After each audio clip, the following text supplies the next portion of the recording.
Maid's son asked Mafia boss to walk him to the zoo, so he felt happy. What he did next. In a world where power is currency and loyalty is bought with blood, one man controlled an empire built on fear. But beneath the tailored suits and cold calculations lived something he'd forgotten existed. A heart capable of feeling. This is the story of how one innocent request from a child shattered the walls of a fortress no bullet could ever pierce, and how a single day at the zoo became the beginning of a redemption no one saw coming. Hello, beautiful souls. Welcome back to the channel. Or if you're new here, welcome to a story that might just change the way you see second chances and the transformative power of innocent love. Before we dive into this emotional journey, I have to ask, where in the world are you watching from right now? Drop your city or country in the comments below. I love seeing our global family come together. And hey, how are you doing today? Really, I mean it. I hope you're taking care of yourself. If you haven't already, please hit that subscribe button and turn on notifications because we share stories like this every week. Stories that remind us what it means to be human, to feel, and to believe in transformation. Trust me, you don't want to miss what happens next in this one. All right, let's jump in. The gunshot echoed through the marble halls like a judge's gavel. Final, absolute, unquestionable. Vincent Corleone didn't flinch. He stood in the center of his study, the scent of gunpowder mixing with aged whiskey and leather, watching as two of his men dragged the body of a traitor across his Persian rug. The blood would stain. It always did. But Vincent had learned long ago that some stains were necessary reminders of what happened when loyalty was broken. "Clean it up," he said, his voice flat, emotionless, "and make sure his family understands the message." "Yes, sir." The men disappeared through the service entrance, leaving Vincent alone in the cavernous room that had witnessed 1,000 such moments. He was 43 years old. He had built an empire that stretched across 3 states. Politicians called him for favors. Judges bent laws at his request. His name alone made grown men weep or flee. Vincent Corleone was untouchable, unreachable, and utterly, devastatingly alone. He poured himself another glass of Macallan, the amber liquid catching the lamplight. Through the floor-to-ceiling windows, the city sprawled below him like a kingdom, his kingdom. Every light represented someone who either worked for him, owed him, or feared him. It should have felt like victory. Instead, it felt like nothing at all.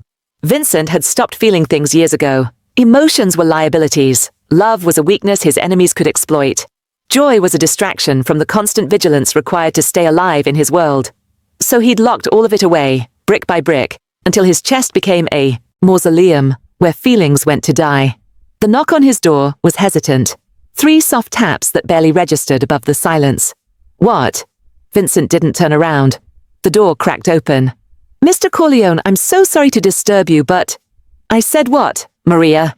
His tone could have frozen fire. Maria Torres had been his housekeeper for 6 years. She was one of the few people in his life who'd lasted that long. Unlike most of his associates, she wasn't afraid of him. Or, if she was, she hid it well beneath a layer of stubborn dignity that Vincent reluctantly respected. She cleaned his home, prepared his meals, and never asked questions about the men who came and went at odd hours or the occasional bloodstain on his clothes.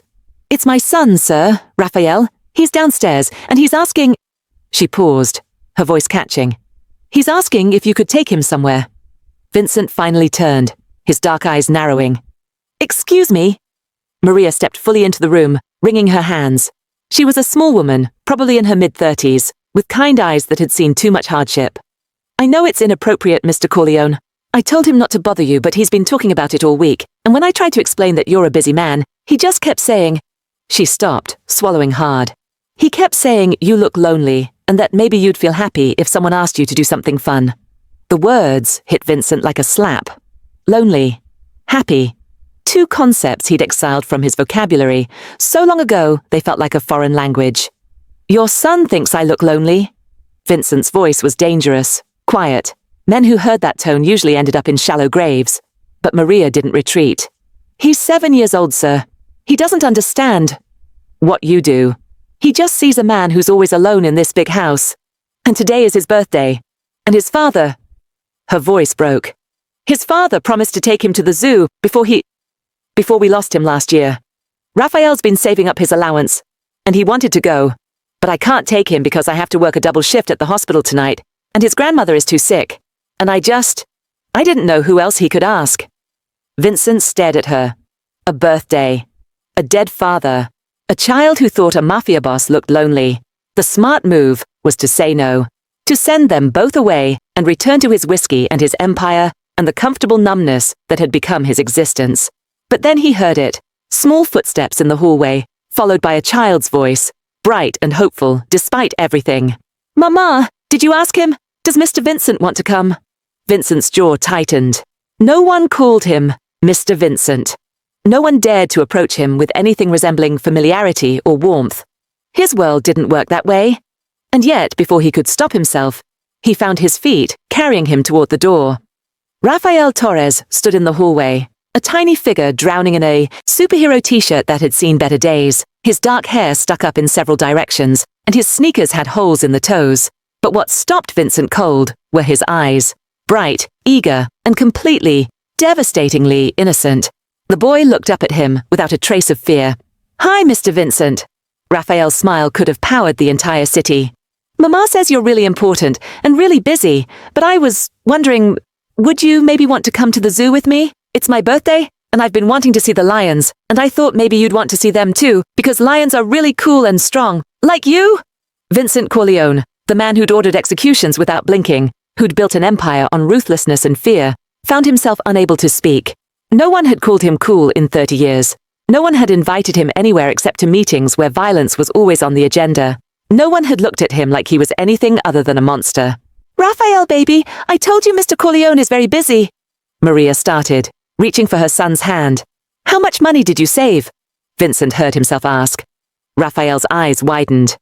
$23. I've been saving for 4 months. Is that enough? It wasn't. Zoo tickets were more expensive than that. But Vincent didn't care about the money. What he cared about, what terrified him, was the strange tightness in his chest, the crack forming in walls he'd spent decades building. "Get your coat," Vincent said quietly. "What?" Maria gasped. Raphael's face transformed into pure joy. "Really? You'll really come with me?" Vincent looked down at the boy, at the hope radiating from him like sunlight. When was the last time anyone had hoped for his company? When was the last time he'd done something that wasn't calculated, strategic, or necessary for survival? "Really," Vincent confirmed, his voice rough. "But we leave in 5 minutes, and you follow my rules. Understood?" "Yes, sir. Thank you, Mr. Vincent. Thank you so much." Raphael threw his arms around Vincent's legs in an impulsive hug. Vincent froze. The boy's small arms barely reached around his knees, but the gesture, the pure, unguarded affection, sent a shockwave through his system. He looked down at the dark head pressed against his expensive trousers, at the trust embodied in that tiny embrace, and felt something inside him shift. Something dangerous. Something like hope. Maria stared at him with tears in her eyes. "Mr. Corleone, I don't know what to say. Thank you. Thank you so much." Vincent nodded stiffly, extracting himself from Raphael's grip. 5 minutes. "And Maria, take the night off." "Paid." He turned back toward his study, his mind already racing. What was he doing? He was a mafia boss, not a babysitter. He had enemies who would see this as weakness. He had an image to maintain, an empire to protect. But as he grabbed his coat and car keys, as he heard Raphael's excited chatter from the hallway about all the animals they were going to see, Vincent Corleone made a decision that would change everything. For one afternoon, he wouldn't be a criminal. He wouldn't be a boss. He wouldn't be the man who controlled a city through fear. He would be exactly what a 7-year-old boy with a dead father and holes in his shoes needed him to be. He just didn't know yet that this single act of saying yes would crack open a door he'd welded shut. A door that led to feelings he'd thought he'd murdered, to connections he'd believed were impossible, and to a love that would ultimately force him to choose between the empire he'd built and the man he could still become. The zoo was 12 miles away. By the time they arrived, Vincent Corleone's life would already be changing in ways no bullet could ever accomplish. What happens when a man who's forgotten how to feel meets a child who only knows how to love? Drop a comment below with your thoughts. Have you ever had an unexpected moment that changed your perspective on life? Let's talk about it. And if you're loving this story already, hit that like button so I know to bring you more content like this. The drive to the zoo was the longest 12 miles of Vincent's life. Raphael sat in the passenger seat of the black Mercedes, his small frame barely visible above the dashboard, despite the booster seat Maria had frantically retrieved from her car. The boy pressed his face against the window, pointing at everything they passed. Street vendors, dogs being walked, a man selling balloons on the corner, narrating the world with an enthusiasm Vincent had forgotten existed. Look, Mr. Vincent, that dog has spots just like a Dalmatian. Do you think they have Dalmatians at the zoo? Probably not, because dogs aren't really zoo animals, but maybe they have painted dogs. Those are from Africa, and they hunt in packs, and they're really smart. Raphael barely paused for breath. What's your favorite animal, Mr. Vincent? Vincent's hands tightened on the steering wheel. His favorite animal? When was the last time anyone had asked him about favorites? His world consisted of strategies, territories, and threats. There was no room for favorites. I don't have one, he said. Everyone has a favorite animal, Raphael insisted, his voice carrying the absolute certainty only children possess. Even people who say they don't just haven't thought about it enough. Mama says my papa's favorite was elephants because they never forget their family and they protect each other. I like lions because they're brave and strong, but I also like otters because they hold hands when they sleep so they don't float away from each other. He turned those impossibly bright eyes toward Vincent. So think about it, okay? We have 12 minutes before we get there. Vincent glanced at the boy, wondering how he knew it was a 12-minute drive. But Raphael was already back to watching the world go by, humming a song Vincent didn't recognize, his legs swinging because his feet didn't quite reach the floor. The normalcy of it was disorienting. In Vincent's world, car rides meant tense conversations, encrypted phones, and constant vigilance for tails or ambushes. He couldn't remember the last time he'd driven anywhere without checking his rearview mirror every 30 seconds or having a gun within reach. Today, his only passenger was a 7-year-old boy who smelled like strawberry shampoo and sunshine. Mr. Vincent? Raphael's voice was quieter now, more tentative. What? Can I ask you something? Vincent's jaw tightened. Here it came. Questions about his work, about the men who came to the house, about the guns and the violence. Depends on the question. Are you sad? The Mercedes swerved slightly before Vincent corrected it. What? Raphael twisted in his seat to face him fully, his expression serious in the way only children's faces can be when they're trying to understand the adult world. Mama says you're always alone in that big house, and I see you sometimes, through the window when I'm waiting for Mama to finish work. You just sit there by yourself, looking at nothing. That's what I do when I'm sad. So I wondered if you're sad too. Vincent's throat constricted. This child, this impossibly perceptive child, had seen through every wall he'd built, every mask he'd worn, every lie he'd told himself about being fine with the isolation. I'm not sad, Vincent said, the words automatic. I'm busy. Oh, Raphael considered this, then nodded slowly. Mama's busy too, but she's also sad sometimes. She cries when she thinks I'm asleep. She misses Papa. He paused, his small hands fidgeting with the seatbelt. Do you miss anybody, Mr. Vincent? The question pierced through Vincent like a blade between ribs. Precise, unexpected, devastating. Did he miss anyone? His mother had died when he was 16, murdered by a rival family as a message to his father. His father had raised him to be hard, to be ruthless, to see affection as ammunition for enemies. Vincent had a brother once, Antonio, who'd wanted out of the family business, who'd dreamed of becoming a teacher. Antonio had been killed 3 weeks after announcing his plans to leave. The message was clear. There was no leaving, no escape, no room for softness. Vincent had loved Antonio more than anyone in the world, and he'd spent 20 years burying that love so deep he'd convinced himself it never existed. No, Vincent lied. I don't miss anyone. Raphael was quiet for a long moment, watching him with those two knowing eyes. Then he smiled. A small, sad smile that looked far too old for his face. That's okay. Maybe today you can just be happy instead. Mama says sometimes happy is easier than missing people. Vincent pulled into the zoo parking lot, grateful for the distraction. The place was crowded with families, parents pushing strollers, older children running ahead, couples holding hands. It was a world Vincent had never been part of, a world that existed parallel to his own, but never intersecting, until now. Raphael was out of the car the moment Vincent put it in park, practically vibrating with excitement. Come on, Mr. Vincent.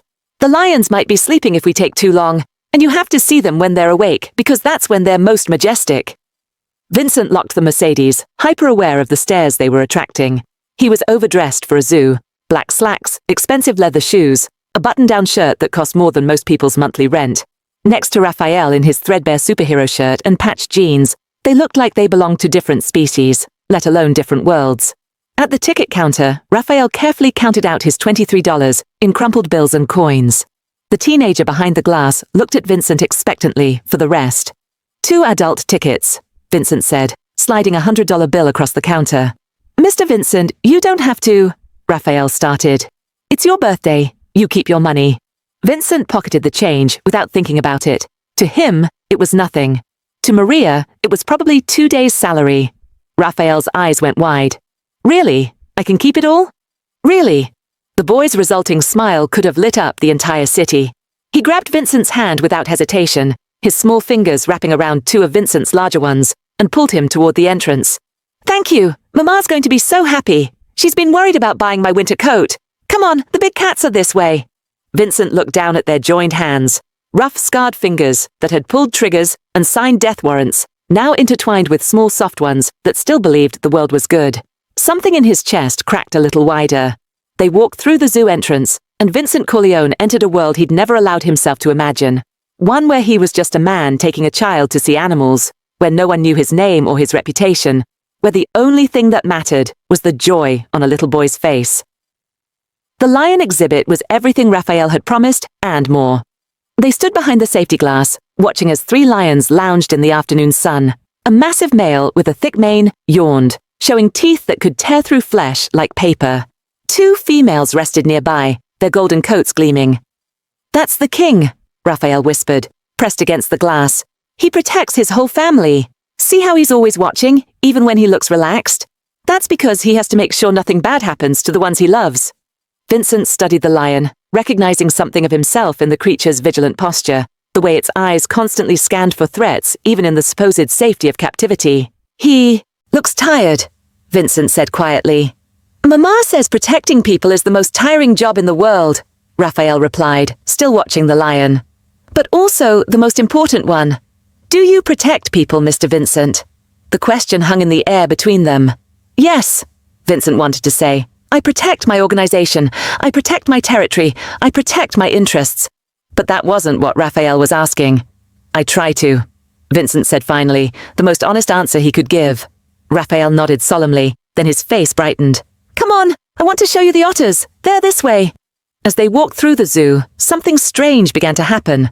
Vincent started to notice things he'd trained himself to ignore, the way sunlight filtered through the trees, creating patterns on the pathways, the sound of children's laughter mixing with animal calls, the smell of popcorn and cotton candy from the concession stands. And Raphael, God, Raphael was a force of nature. He read every placard with careful attention, sharing facts with Vincent like they were precious secrets.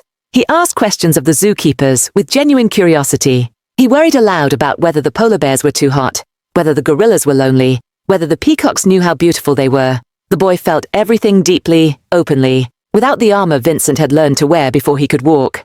At the otter exhibit, Raphael's prediction came true. 2 otters floated on their backs in the water, their small paws clasped together. See?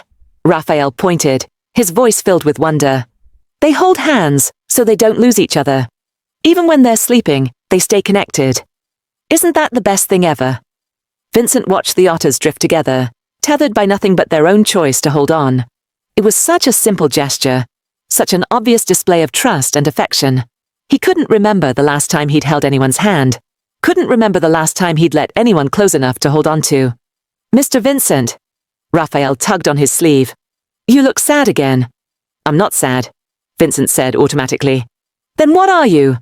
Vincent looked down at the boy, at the concern in his young face, and found himself answering honestly for the first time in decades. I'm not sure anymore.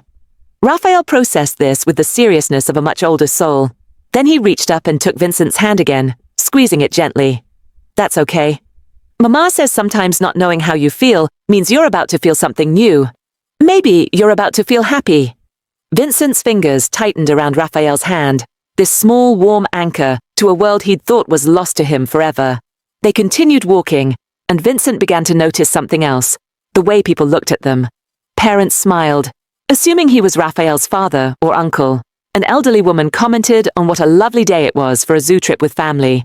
A vendor gave Raphael a free balloon, winking at Vincent like they shared some universal understanding of making children happy. No one saw the mafia boss. No one saw the criminal. No one saw the man whose orders had ended lives. They just saw a man spending time with a child. And for those few hours, that's all Vincent wanted to be.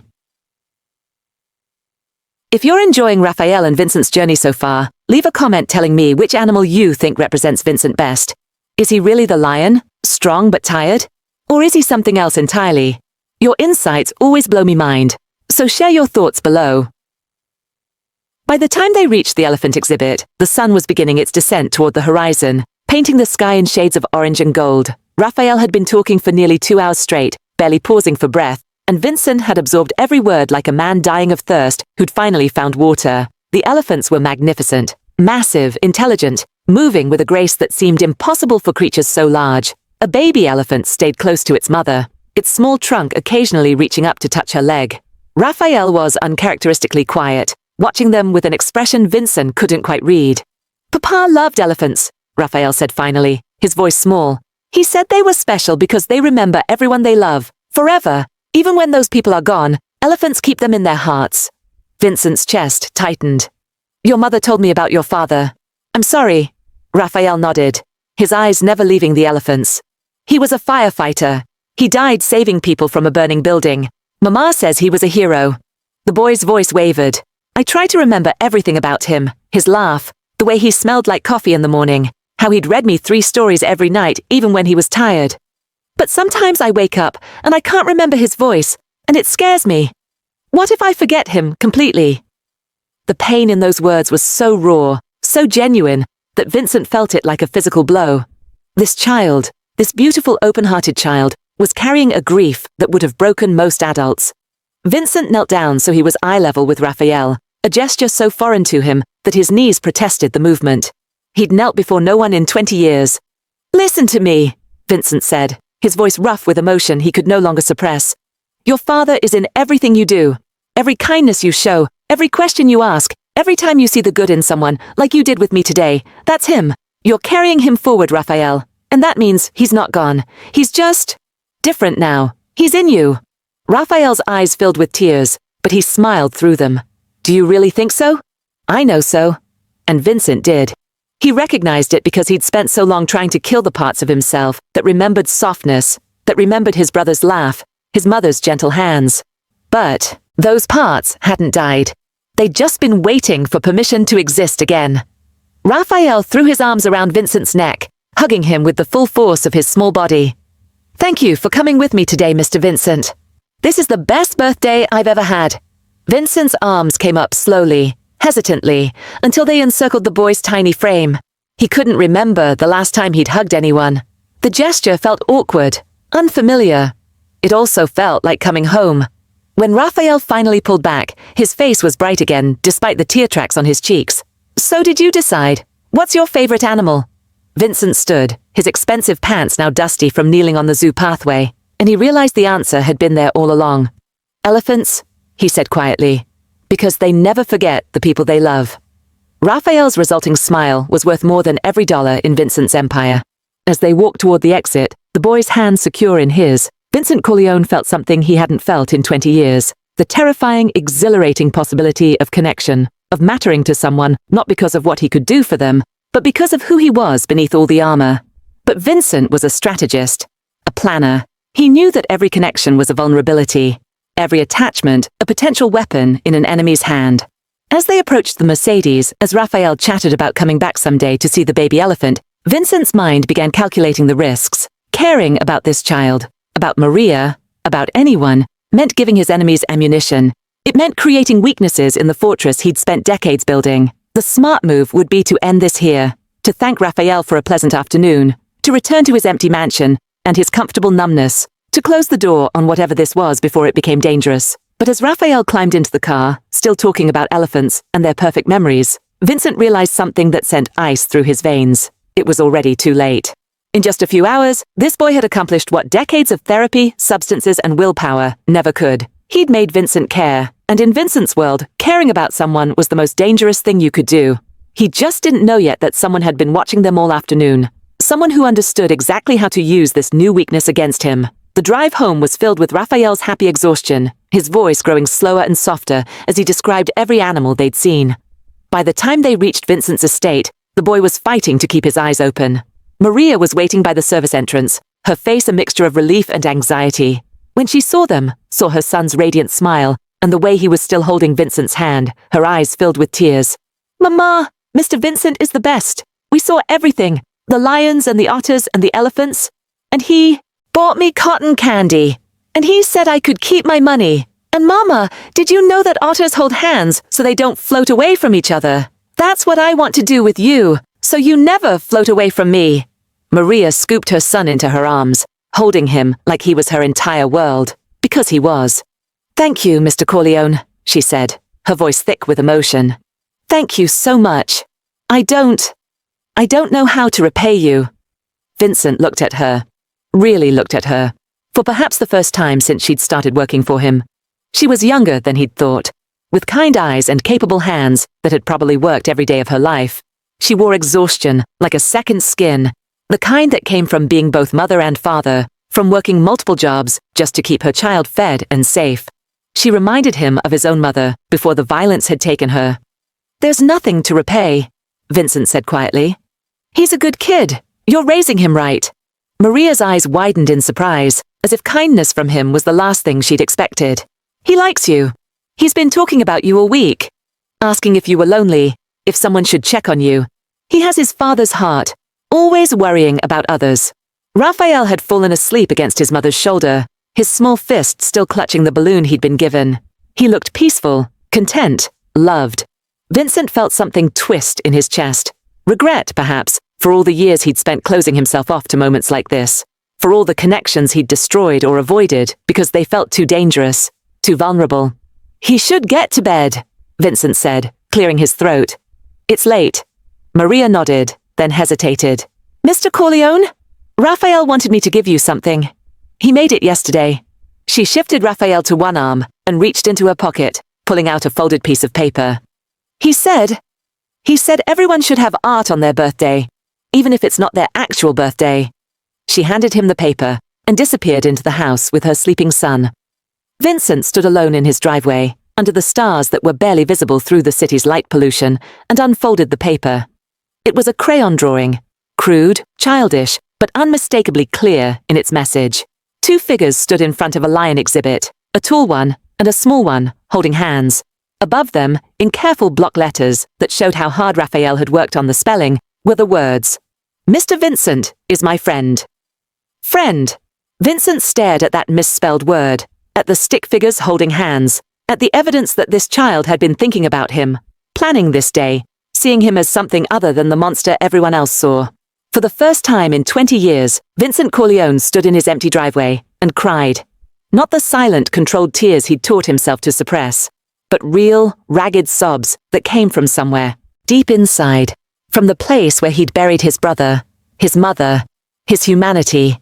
He cried for all the years he'd spent alone, for all the connections he'd destroyed, for the man he'd become and the man he might have been if the world had been kinder. And he cried because a 7-year-old boy with holes in his shoes and a dead father's memory had looked at him and seen not a monster, but a friend. Vincent walked into his mansion, 17 rooms, priceless art, furniture that cost more than most people's homes, and it had never felt emptier. He climbed the stairs to his study, placed Raphael's drawing on his desk where contracts and death warrants usually lived, and poured himself a drink. But for the first time in years, the whiskey tasted like ash, because Vincent Corleone had just spent the best day of his life at a zoo with a child who wasn't his, experiencing a joy he'd thought was extinct, feeling emotions he'd believed were dead. And he knew, with the absolute certainty of someone who'd spent his entire life reading threats and calculating risks, that everything was about to change. He just didn't know yet that the change would cost him everything he'd built, and that choosing between his empire and this newfound connection would nearly destroy him. But that night, standing in his empty study with the child's drawing in his hands, Vincent made a silent promise. He would protect Raphael and Maria the way that lion protected its pride, the way elephants protected their families, even if it killed him. Especially if it killed him. Because for the first time in 20 years, Vincent Corleone had something worth dying for. He had a friend. What do you think will happen next? Drop your predictions in the comments. And if this story is touching your heart the way it's touching mine, don't forget to subscribe so you never miss an update. We're just getting started, and trust me, what comes next will change everything. 3 days passed.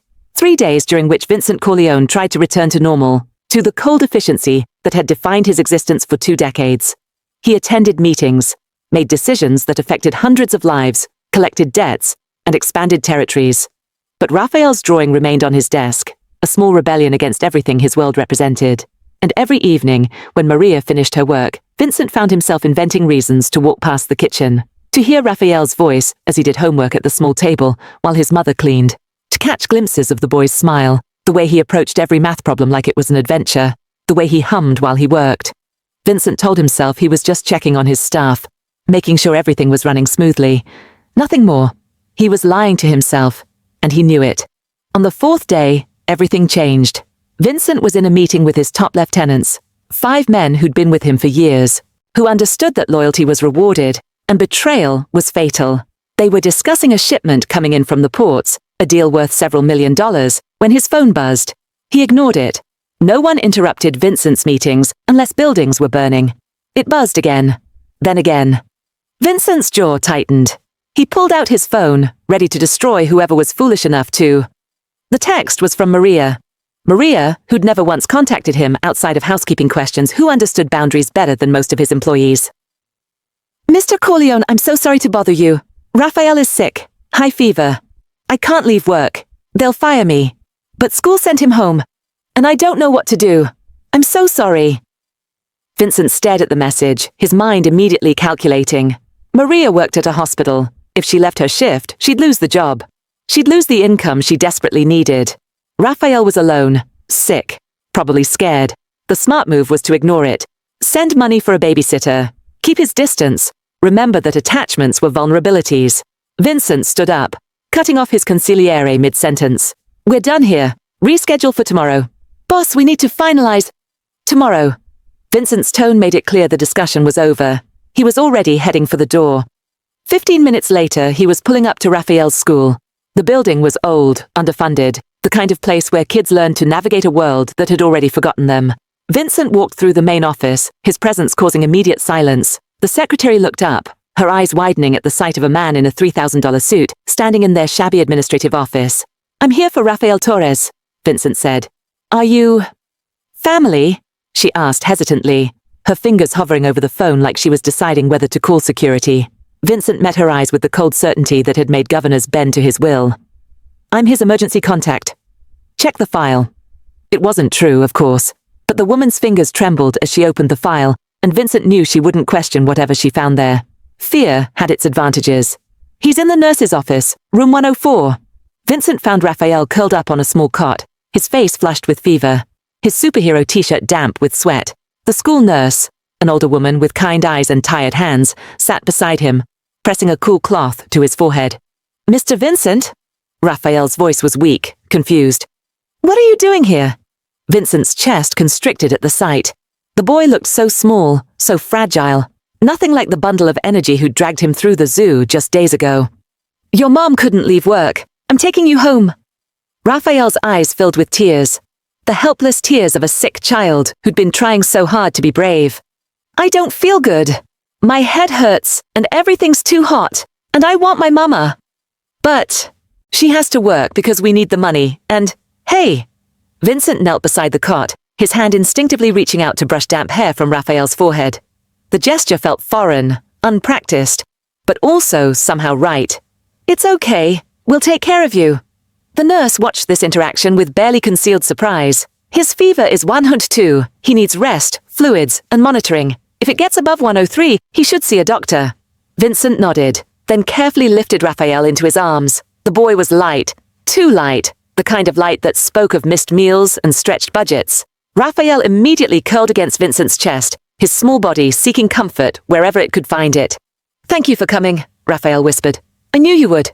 I told the nurse my friend would come get me. Friend. That word again, carrying more weight than any title Vincent had ever earned.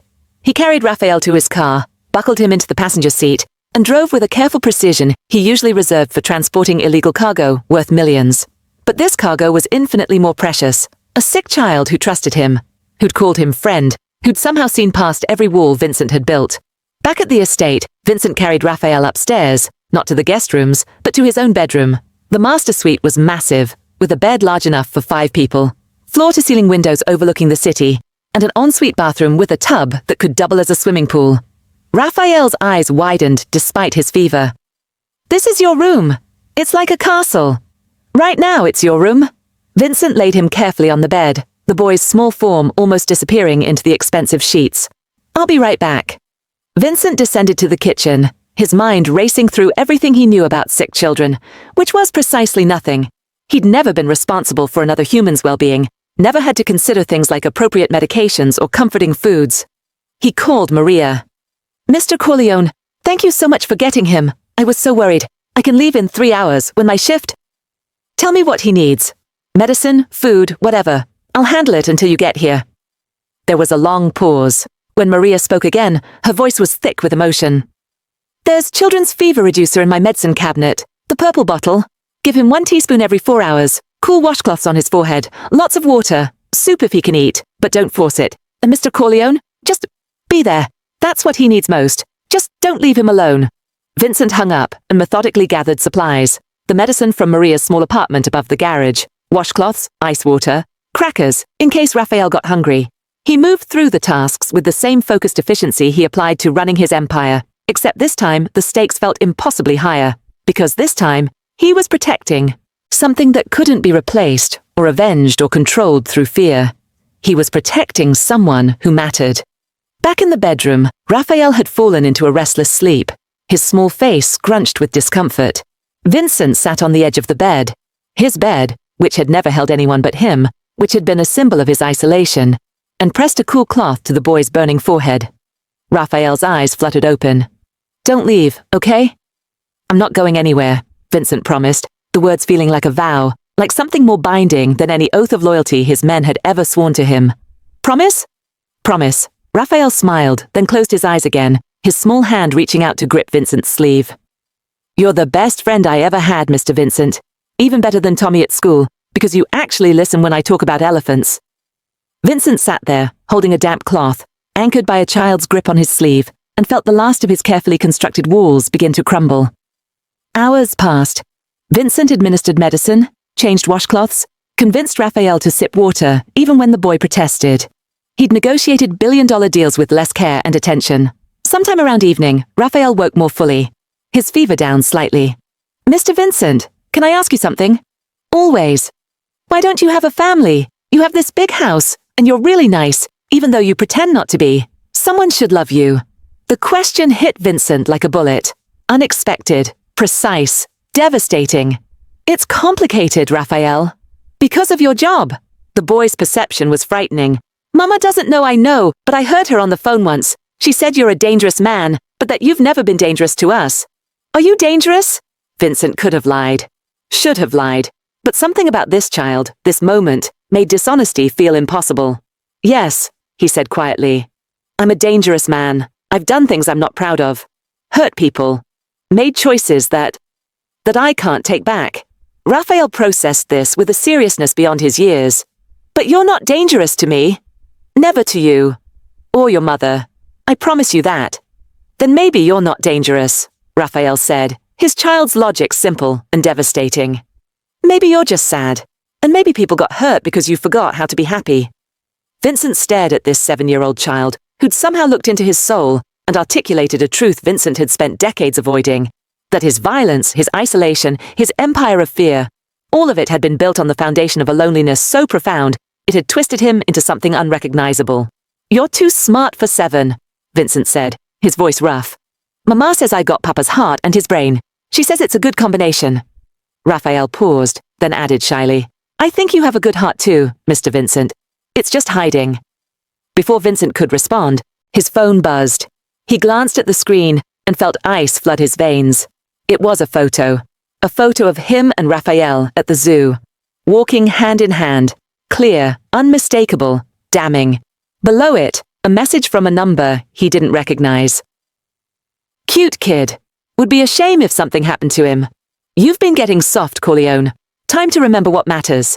Meeting tomorrow, midnight, the old warehouse on 5th. Come alone, or the boy becomes a lesson. Vincent's hand tightened on the phone so hard the screen cracked. His mind raced through possibilities, calculating threats and responses with the speed of someone who'd survived 2 decades in a world where showing weakness meant death. Someone had been watching. Someone had seen him with Raphael. Someone had identified his greatest vulnerability and was already planning how to exploit it. This was exactly what he'd feared. Exactly why he'd spent so long keeping everyone at arm's length. Because in his world, love was a weapon, and he'd just handed his enemies the perfect ammunition. Mr. Vincent, what's wrong? Raphael had noticed the change in his expression, the way his entire body had gone rigid with fury and fear. Vincent forced himself to relax, to smile, to lie. Nothing, just work. But Raphael's eyes were too knowing. You're scared. I can tell. What are you scared of? Nothing you need to worry about. Vincent stood, already planning. He needed to call his men, set up security, figure out who'd sent the message, and eliminate the threat before. Raphael's hand caught his. You promised you wouldn't leave. Vincent looked down at the boy, fever-flushed, vulnerable, trusting, and felt his heart tear in two directions. Stay and keep his promise, or go and prevent the threat before it materialized. Protect Raphael by being here, or protect him by destroying anyone who might harm him. I have to make some calls, Vincent said carefully, but I'll stay in this room. I won't leave you, okay? Raphael nodded, reassured, and settled back into the pillows. Vincent stepped to the window, his phone already dialing his most trusted lieutenant. We have a problem, he said quietly, his eyes scanning the grounds below for any sign of surveillance, any hint of the threat that had just entered his world. Someone's targeting me through a child. I need full security on Maria Torres and her son. 24-hour surveillance, rotation of guards. No one gets close without my approval. And I need to know who took that photo and where they're holding this meeting. As he gave orders, as he activated the machine of violence and protection that was his empire, Vincent caught his reflection in the window. Behind him, Raphael slept peacefully, believing that Vincent would keep him safe. That promises meant something. That the world was fundamentally good because good people existed in it. Vincent had spent 20 years proving the opposite. That the world was cruel. That survival meant brutality. That the only way to protect what you loved was to make sure no one knew you loved anything at all. But now he loved something. Someone. This child who'd asked him to the zoo, who'd held his hand, who'd called him friend. And that love had just painted a target on Raphael's back. Leave a comment telling me what you think Vincent should do. Go to the meeting or protect Raphael directly. Your thoughts might just predict what happens next. And if you're on the edge of your seat, hit that subscribe button because this story is about to get intense. Maria arrived an hour later, rushing into the room with panic in her eyes. She froze when she saw Vincent sitting beside her sleeping son, a washcloth in his hand, his expression gentle in a way that transformed his entire face. Mr. Corleone, I'm so sorry. I came as fast as I could. I should never have put you in this position. He's fine, Vincent interrupted. Fever's down to 100. He ate some crackers, took his medicine. He stood, carefully extracting his sleeve from Raphael's loose grip. Maria, we need to talk. He led her to the hallway, closing the bedroom door softly behind them. Under the dim hallway lights, he could see the exhaustion carved into her features, the weight of single parenthood, and multiple jobs, and constant worry. There's been a threat, Vincent said, without preamble. He'd learned long ago that in his world, honesty, when strategically applied, built trust faster than kindness. Someone knows about Raphael, about you. They're trying to use you to get to me. Maria's face went pale. What?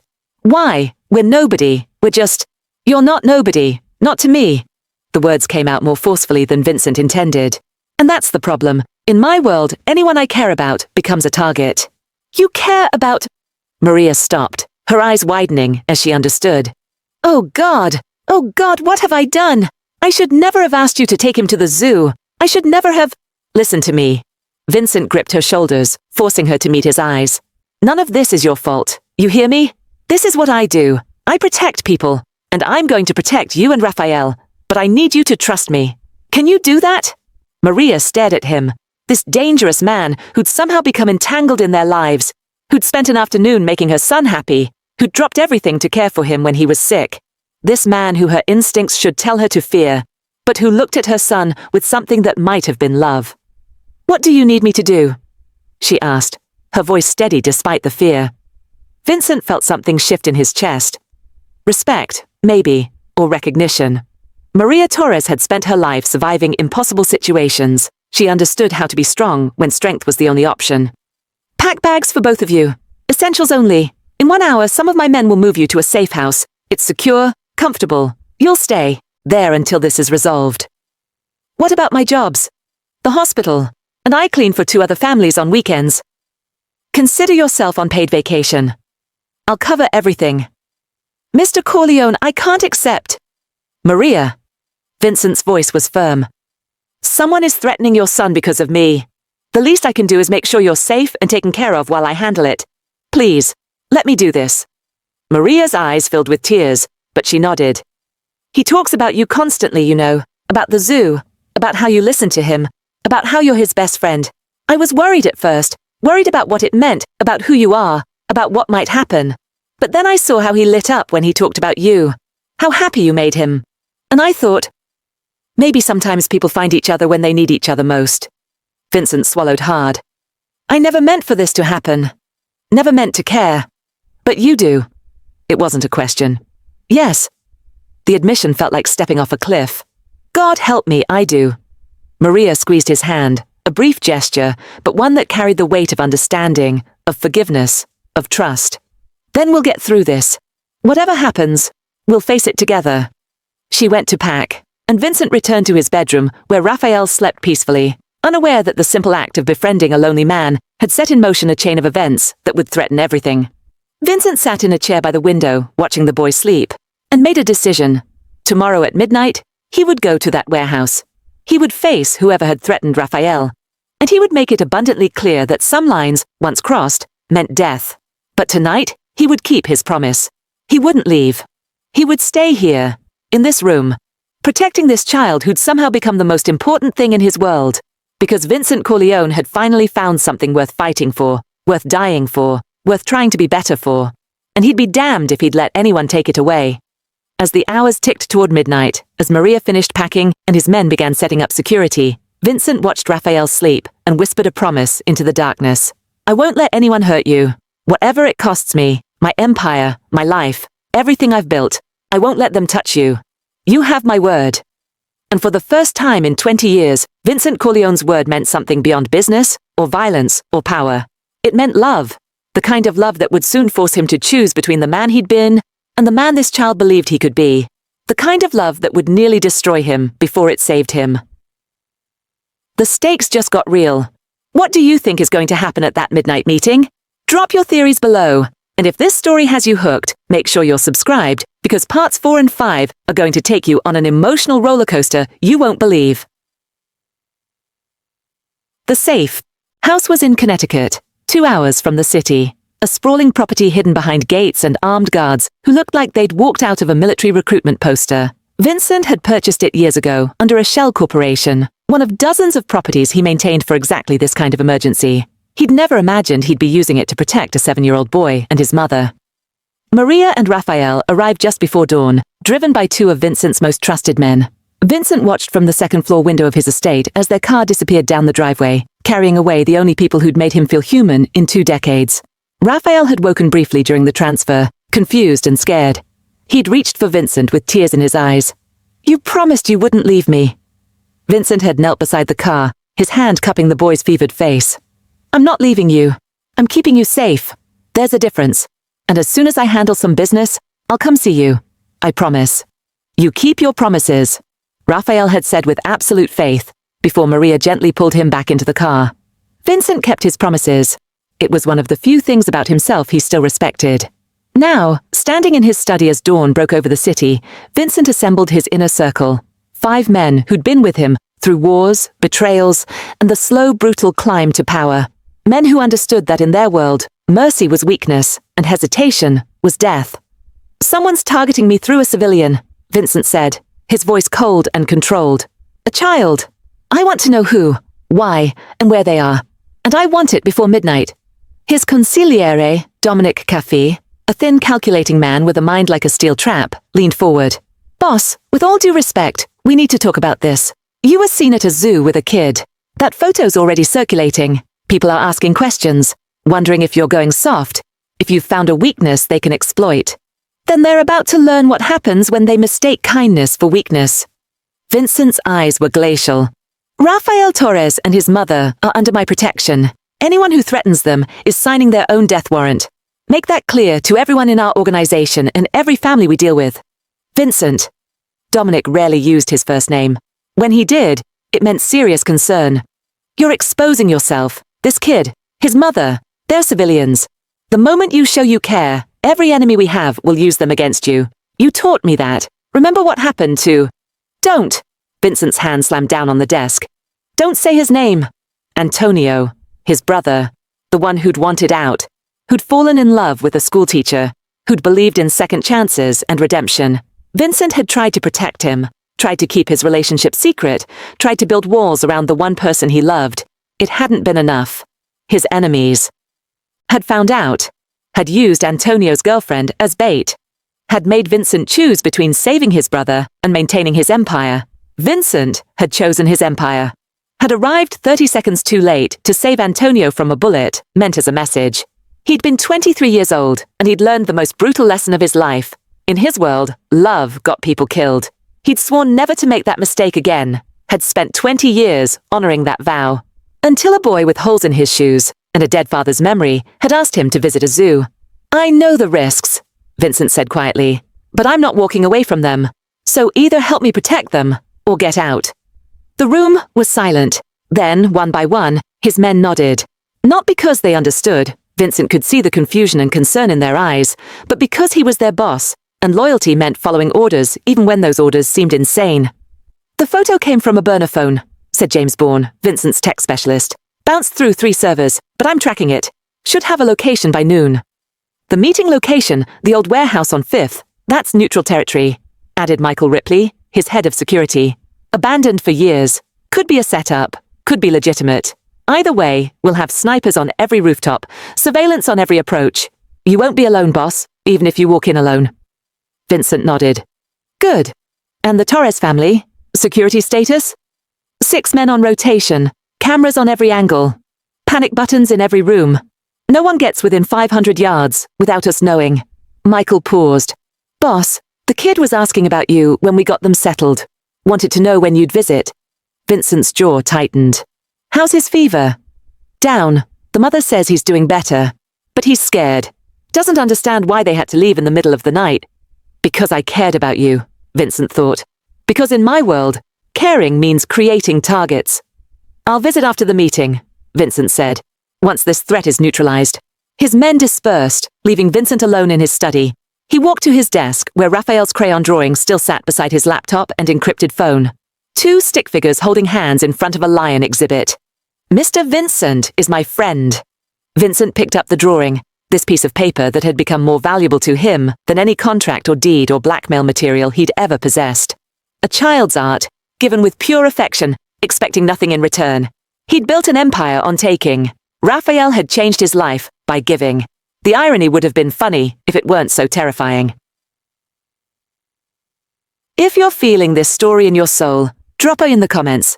And if you haven't subscribed yet, what are you waiting for? This journey is just getting started, and you don't want to miss what happens next. By noon, James had a name. Carlo Benedetti, he said, pulling up files on Vincent's computer. Mid-level player in the Rossi family. He's been making noise lately, trying to move up, prove himself. Word is, he's ambitious, reckless, and stupid enough to think threatening you will earn him respect. Vincent studied the photo, a man in his early 30s, expensive suit, cheap confidence, the kind of man who confused brutality with strength, who thought fear was the same as respect. The kind of man Vincent had been eliminating for 20 years. The Rossis know about this? Vincent asked. Unknown. Could be sanctioned. Could be Carlo going rogue. Dominic pulled up communication intercepts. But here's what's interesting. Carlo's been asking questions about you for weeks, about your routines, your properties, your associates. Then suddenly, 3 days ago, he stops asking questions and starts making moves. 3 days ago. The day after the zoo. Someone had been watching even then, had seen Vincent with Raphael, and immediately recognized the opportunity. Vincent felt rage building in his chest, cold, calculating rage that he'd learned to weaponize decades ago. Where is he? He owns a restaurant in Brooklyn. Legitimate front for money laundering. We could hit it tonight. Send a message before the midnight meeting. No. Vincent's mind was already 10 steps ahead. He wants a meeting. We'll give him a meeting. But on my terms, not his. James, can you get into the warehouse security systems? Boss, there are no security systems. Place has been dead for years. Then install some. Cameras, mics, remote access to the electrical grid.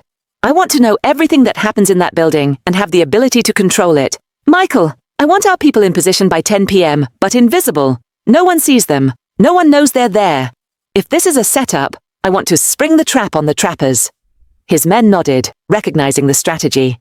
Vincent hadn't survived 2 decades by walking blindly into enemy territory. He survived by being smarter, more prepared, and more ruthless than anyone who came against him.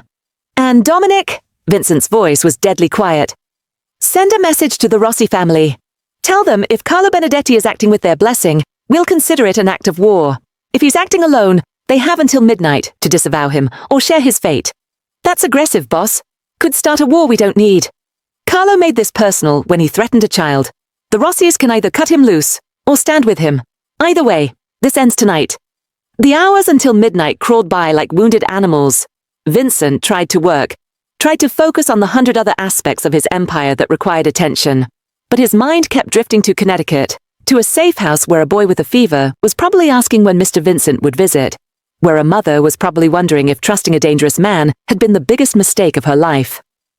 At 6 p.m., his phone rang. Maria. Mr. Corleone, I'm sorry to bother you, but Raphael won't stop crying. He thinks...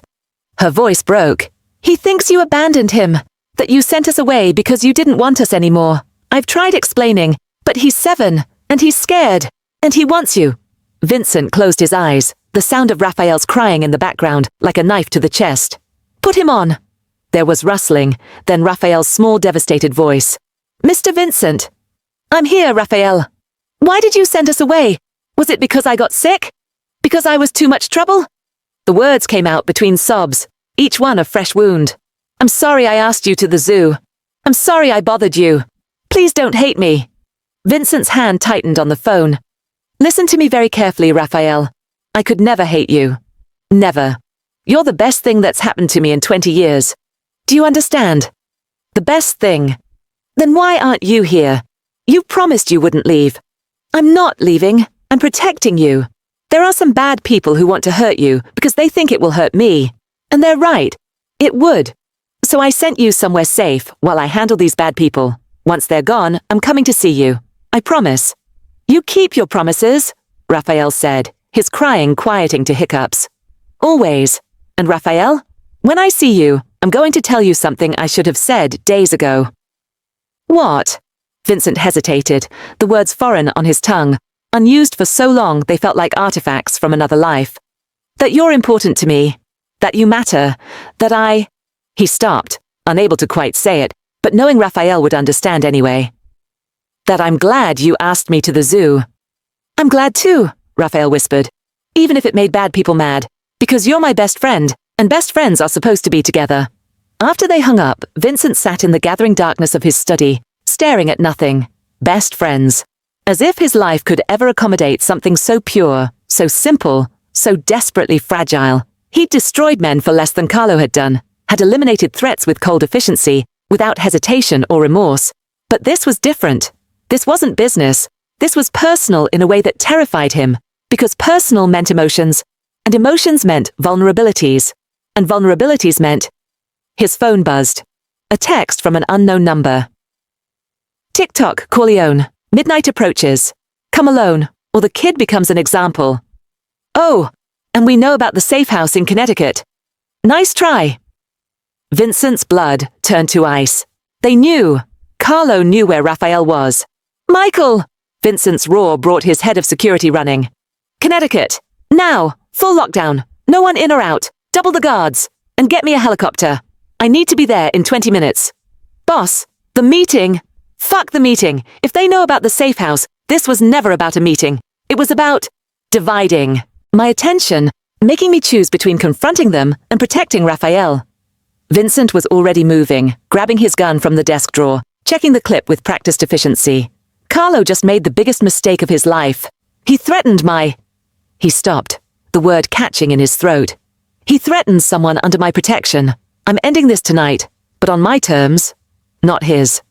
Vincent! Dominic appeared in the doorway, his face grave. The Rossis just sent word. Carlo's not acting with their blessing. They're cutting him loose. Says he's gone rogue, trying to make a name for himself. They'll look the other way if we handle it. Then he's already dead. He just doesn't know it yet. Vincent strode through his mansion, his men falling in behind him like soldiers following their general into war. But this wasn't a war. Wars had rules, boundaries, limits. This was extermination. Because Carlo Benedetti had made one fatal error. He'd assumed Vincent's attachment to Raphael was a weakness to exploit. He didn't understand it was the thing that would finally unleash the full, unrestrained violence Vincent had spent 20 years carefully controlling. The helicopter touched down on the safe house property at 9:47 p.m. Vincent was out before the blades stopped spinning, Michael and 4 heavily armed guards behind him. The safe house was on full alert, lights blazing, guards at every entrance, tension thick enough to cut.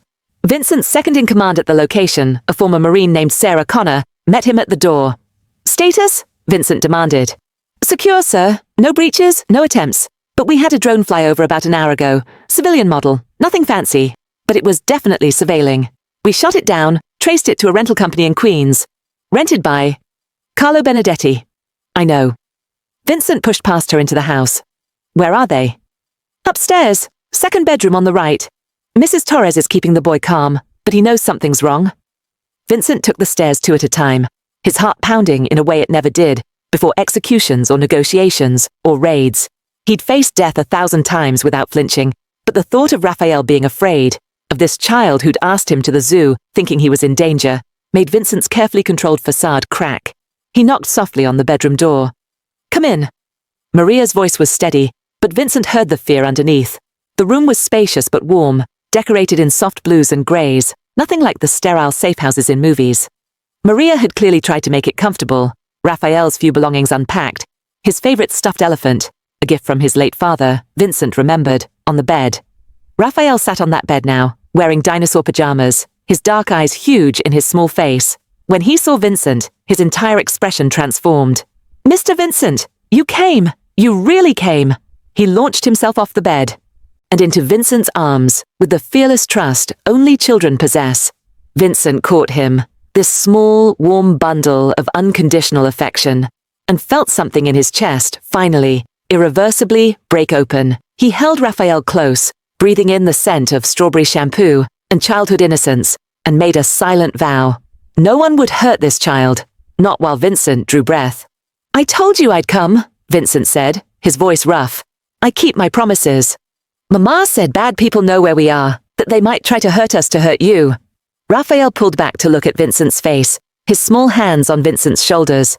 "Are you scared?" "No." Vincent met those trusting eyes. "Because I'm not going to let anything happen to you. You're safe, Raphael. I promise you that. But what if there are a lot of bad people? What if they're stronger than you?" Vincent smiled, a real smile, perhaps the first genuine smile he'd worn in 20 years. "Then they're about to learn that there's nothing more dangerous than a man protecting someone he loves." The word slipped out before he could stop it. Love. That forbidden emotion, that vulnerability he'd spent decades avoiding. But looking at Raphael's face, at the relief and joy flooding those dark eyes, Vincent realized he didn't want to take it back. He loved this child. Loved him the way he'd loved his brother. Loved him the way he'd never let himself love anyone after Antonio died. Loved him despite all the rules and warnings and bitter lessons life had taught him. And that love was about to make him more dangerous than he'd ever been. Maria stood by the window, tears streaming down her face. "Mr. Corleone, I'm so sorry. This is all my fault. If I hadn't asked you to take him to the zoo—" "Stop." Vincent set Raphael down gently, then crossed to Maria. "This is not your fault. None of this is your fault.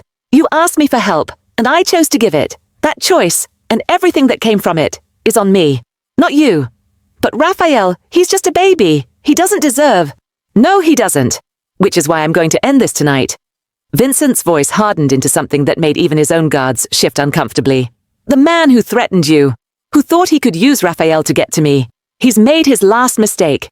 By sunrise, he won't exist anymore." Raphael tugged on Vincent's sleeve. "Mr. Vincent, are you going to hurt the bad people?" Vincent knelt so he was eye level with the boy. He could have lied. Probably should have lied. But Raphael had seen through every lie Vincent had ever told, had looked past every mask to the man underneath. "Yes," Vincent said simply. "I'm going to make sure they never threaten you or your mother again. Do you understand what that means?"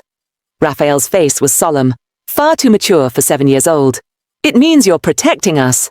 Like the lion protects his pride. Like elephants protect their families." Exactly like that. Then you have to. Go do it. Raphael hugged him again, fierce and tight. But you have to promise to come back. Promise you won't get hurt doing the protecting thing. Vincent held him close, memorizing the feel of this embrace, knowing it might be the last peaceful moment he had before he did what needed to be done. I promise to do everything I can to come back to you. Not good enough? Raphael pulled back, his expression stubborn. Promise you'll come back. No matter what. Because I can't lose another person I love. I just can't. Vincent's throat tightened. I promise I'll come back. No matter what. He stood, gently extracting himself from Raphael's grip. Maria walked him to the door, her hand catching his arm. Mr. Corleone, Vincent, please be careful. Raphael needs you, and I... She stopped, swallowing hard. We need you. You're the first person since my husband died who's made me feel like we're not alone in this world. Please don't make me explain to my son that another good man died protecting us. Vincent looked at her, really looked at her, and saw not just his housekeeper, but a woman who'd survived impossible loss and kept fighting for her son. A woman who'd trusted him despite every reason not to. A woman who was looking at him now with something that might have been hope, or faith, or something even more dangerous. I'll come back, he promised. And when I do, we're going to talk about what happens next. About whether you and Raphael want to stay in my life. Really in it. Not as employees or obligations, but as... He struggled for the word. As family. Maria's eyes filled with fresh tears, but she smiled. We'd like that. Very much. Vincent nodded once, then turned to leave, before the unfamiliar emotions could overwhelm him completely. He had work to do. Bad people to eliminate. A child to protect. At the door, he paused and looked back. Raphael stood in his bedroom doorway, clutching his stuffed elephant, watching Vincent with absolute faith. Hey, Raphael, Vincent called softly. Yeah, Mr. Vincent. You were right. At the zoo, elephants are the best animal because they never forget the people they love. Raphael's smile could have lit up the entire world. I knew you'd pick a good one. Vincent walked out of that safe house carrying something he'd thought was dead inside him. Hope. Hope that maybe, just maybe, he could be more than the monster he'd become. That maybe this child's faith in him wasn't misplaced. That maybe love wasn't always a weakness. Sometimes it was the thing that made you strong enough to do what needed to be done. His helicopter lifted off at 10:15 p.m., carrying him back toward the city, toward the warehouse, toward the midnight meeting that Carlo Benedetti thought would be a negotiation. Carlo was wrong. This wouldn't be a negotiation. It wouldn't even be a fight. It would be a reckoning. What do you think is going to happen at midnight? Drop your predictions below. And if your heart is racing right now, hit that like button and subscribe. Because part 5 is going to take everything you think you know and flip it upside down. The warehouse on 5th loomed against the midnight sky like a monument to urban decay. Vincent arrived at 11:47 p.m., 13 minutes early by design. His men were already in position. Snipers on 3 rooftops, surveillance teams monitoring every approach, tech specialists controlling the building's newly installed systems. Vincent walked in alone, as requested, wearing body armor under his shirt and carrying enough weapons to start a small war. The warehouse was dark, except for a single spotlight in the center, illuminating a chair. Carlo's voice echoed from the shadows. Right on time, Corleone. I appreciate punctuality. Vincent didn't sit. You have 30 seconds to explain why you're still breathing. Carlo emerged from the darkness, flanked by 6 armed men. He was younger than Vincent had expected, cocky in the way only the inexperienced or the stupid could be. Because I have something you want. Or rather, someone. Vincent's blood ran cold. Raphael and his mother are safe. Are they? Carlo pulled out a phone, showing a video feed. It took Vincent a moment to recognize what he was seeing. Another house, another location. A woman and child who looked similar to Maria and Raphael from a distance, but not quite the same. You son of a bitch, Vincent breathed. Those are decoys. Got you here, didn't it? Carlo grinned. See, I did my homework. I know about your reputation. Vincent Corleone doesn't scare, doesn't bend, doesn't break. But I figured out your secret. You care about that kid. Really care. Enough to drop everything and rush to protect him. Enough to walk into a meeting without knowing if it's a trap. That kind of caring? That's a weakness I can exploit forever. Forever? Vincent's laugh was cold. You stupid, ambitious child. You think you've won because you got me here? You've already lost. You just don't know it yet. Carlo's smile faltered. Big words for a man surrounded by my guys with no backup. No backup? Vincent pulled out his phone, pressed a button. James! Ready, boss, came the voice through the speaker. The warehouse lights blazed to life, revealing not 6 armed men, but 6 corpses, Carlo's guards, taken out silently by Vincent's team in the moments before Vincent entered. Around them, 20 of Vincent's soldiers emerged from the shadows, weapons trained on Carlo from every angle. Carlo's face went white. How? When? You made 3 mistakes, Vincent said, walking slowly toward Carlo like a predator approaching wounded prey. First, you assumed I'd come alone just because you told me to. I don't take orders from children playing at being gangsters. Second, you assumed the safe house you found was the only location where I'd hide people I care about. I own 17 properties in 4 states. You found 1 decoy. Congratulations! Vincent was close enough now to see the fear in Carlo's eyes, the moment the young man realized he'd miscalculated everything. And your 3rd mistake? Carlo's voice shook. Vincent's hand shot out, grabbing Carlo by the throat and slamming him against a support beam. The young man's gun clattered to the floor, useless. Your 3rd mistake, Vincent said softly, was thinking that caring about someone makes me weak. It doesn't make me weak, Carlo. It makes me absolutely fucking unstoppable, because now I have something to protect. Something worth burning the world down for. And you threatened it. Please, Carlo choked out. Please, I'm sorry, I didn't mean... You didn't mean to threaten a 7-year-old child. You didn't mean to send photos of him. You didn't mean to make a little boy cry because he thought I abandoned him. Vincent's grip tightened. No, Carlo, you meant all of it. You just didn't think through the consequences. The Rosses, my family, disavowed you. Called me personally to say they'll look the other way. You're alone, Carlo, as alone as you tried to make me. Vincent leaned in close. Here's what's going to happen. I'm going to let you live, but not because you deserve it. Because Raphael asked me a question tonight. Are you scared? And I told him no. Because I'm not scared of punks like you. I'm not scared of threats or challenges or wars. Vincent released Carlo, letting him crumple to the floor. But I am terrified of becoming the kind of man who can't keep his promises to a child. So I'm going to keep the promise I made him, to come back safe, which means you live. For now. Carlo gasped for air, confused. You're... letting me go? No. Vincent's smile was colder than death. I'm giving you a choice. Leave the city. Leave the state. Leave the country if you're smart. Disappear so completely that even I can't find you. Or stay and spend the rest of your short life looking over your shoulder, knowing that the moment Rafael Torres is old enough to forget this threat, the moment I'm sure you can't hurt him anymore, I will find you. And there won't be mercy. There won't be second chances. There will only be me, and what I do to people who threaten children. Vincent turned to walk away, then paused. Oh, and Carlo? Spread the word. Vincent Corleone has someone he cares about now. A child. And if anyone thinks that makes me weaker, if anyone tries to use that child against me, they won't get a choice. They won't get a warning. They'll just get erased from existence. Permanently. He walked out of the warehouse, leaving Carlo alive but destroyed, broken in ways that had nothing to do with physical injury. His men followed, and behind them, the warehouse went dark again. In the helicopter back to Connecticut, Dominic sat across from Vincent, his expression unreadable. You let him live. I did. That's not like you. The old Vincent would have killed him without hesitation. Vincent stared out at the city lights below, at his empire spread out like a glittering web. But the old Vincent never had a reason not to kill. Never had someone asking him to come back safe. Never had... He stopped, the admission still difficult. Never had people who needed him to be better than his worst instincts. You really care about them, the kid and his mother. More than I thought possible. More than I've cared about anything in 20 years. Then God help anyone who threatens them, Dominic said quietly. Because you're right. You're not weaker now. You're more dangerous than you've ever been. And that terrifies me. Vincent smiled grimly. It should terrify you. It terrifies me too. The helicopter touched down at the safe house at 1:47 a.m. Vincent expected everyone to be asleep, but the lights were still on. Maria met him at the door, her expression flooded with relief. You came back, she breathed.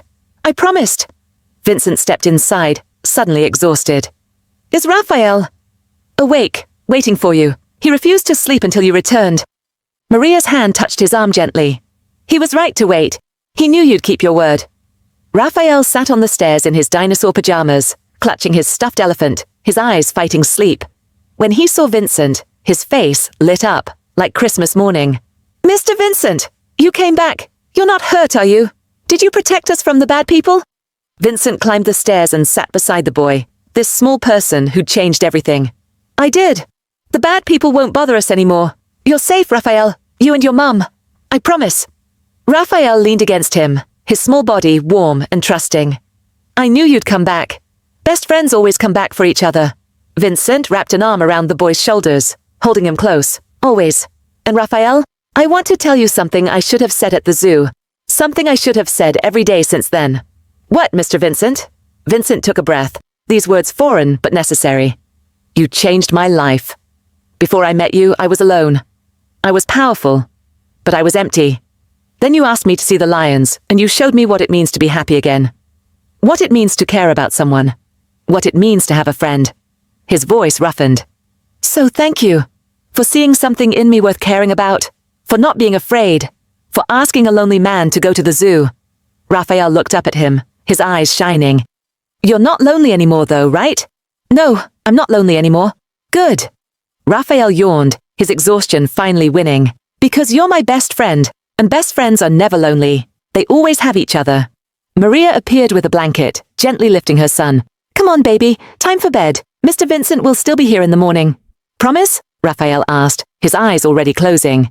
Vincent met Maria's gaze over Raphael's head, and in that, look past something profound, an understanding, an acknowledgement, a beginning. I promise, Vincent said. I'm not going anywhere. As Maria carried Raphael upstairs, the boy's sleepy voice drifted back. Love you, Mr. Vincent. 3 words. Simple, pure, devastating. Vincent stood in that safe house hallway, surrounded by armed guards and surveillance equipment, and all the mechanisms of his violent world, and felt tears on his face for the second time in 20 years. Love you too, Raphael, he whispered to the empty hallway. More than you'll ever know. Drop A in the comments if this part hit you right in the feels. And make sure you're subscribed, because part 5 is going to show you what happens when Vincent has to make the biggest choice of his life. And trust me, you won't see it coming. 3 weeks passed in a strange suspended reality. Vincent divided his time between his empire and the safe house in Connecticut, between being Vincent Corleone, feared mafia boss, and being Mr. Vincent, Raphael's best friend. The 2 identities existed in parallel, never quite touching, creating a double life that both sustained him and exhausted him. Raphael's fever had long since broken, but Vincent kept them at the safe house, telling himself it was for their safety. The truth, which he barely admitted even to himself, was that he wasn't ready to let them go. Wasn't ready to return to the empty mansion, the lonely nights, the life he'd built that suddenly felt like a prison. Every evening, after handling business in the city, Vincent would make the 2-hour drive to Connecticut. He'd arrive to find Raphael waiting by the window, his face lighting up the moment the black Mercedes appeared in the driveway. They'd have dinner together, the 3 of them, like a family, though no one dared say that word out loud. Then Vincent would help Raphael with homework, read him stories, answer endless questions about everything from why the sky was blue to whether lions ever got lonely. And Maria watched it all with an expression Vincent couldn't quite decipher. Something between hope and fear, joy and worry. She'd catch his eye across the dinner table and smile, a real smile that made her entire face transform.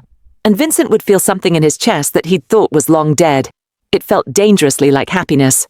But happiness, in Vincent's world, was always temporary, always borrowed, always destined to end in blood. He just didn't know how soon that ending would come. It started with a phone call. Vincent was in his city office, reviewing shipment manifests and territorial agreements, when Dominic entered without knocking, a privilege only his consigliere possessed, and one he only used when something was critically wrong. We have a problem, Dominic said, closing the door behind him. A big one.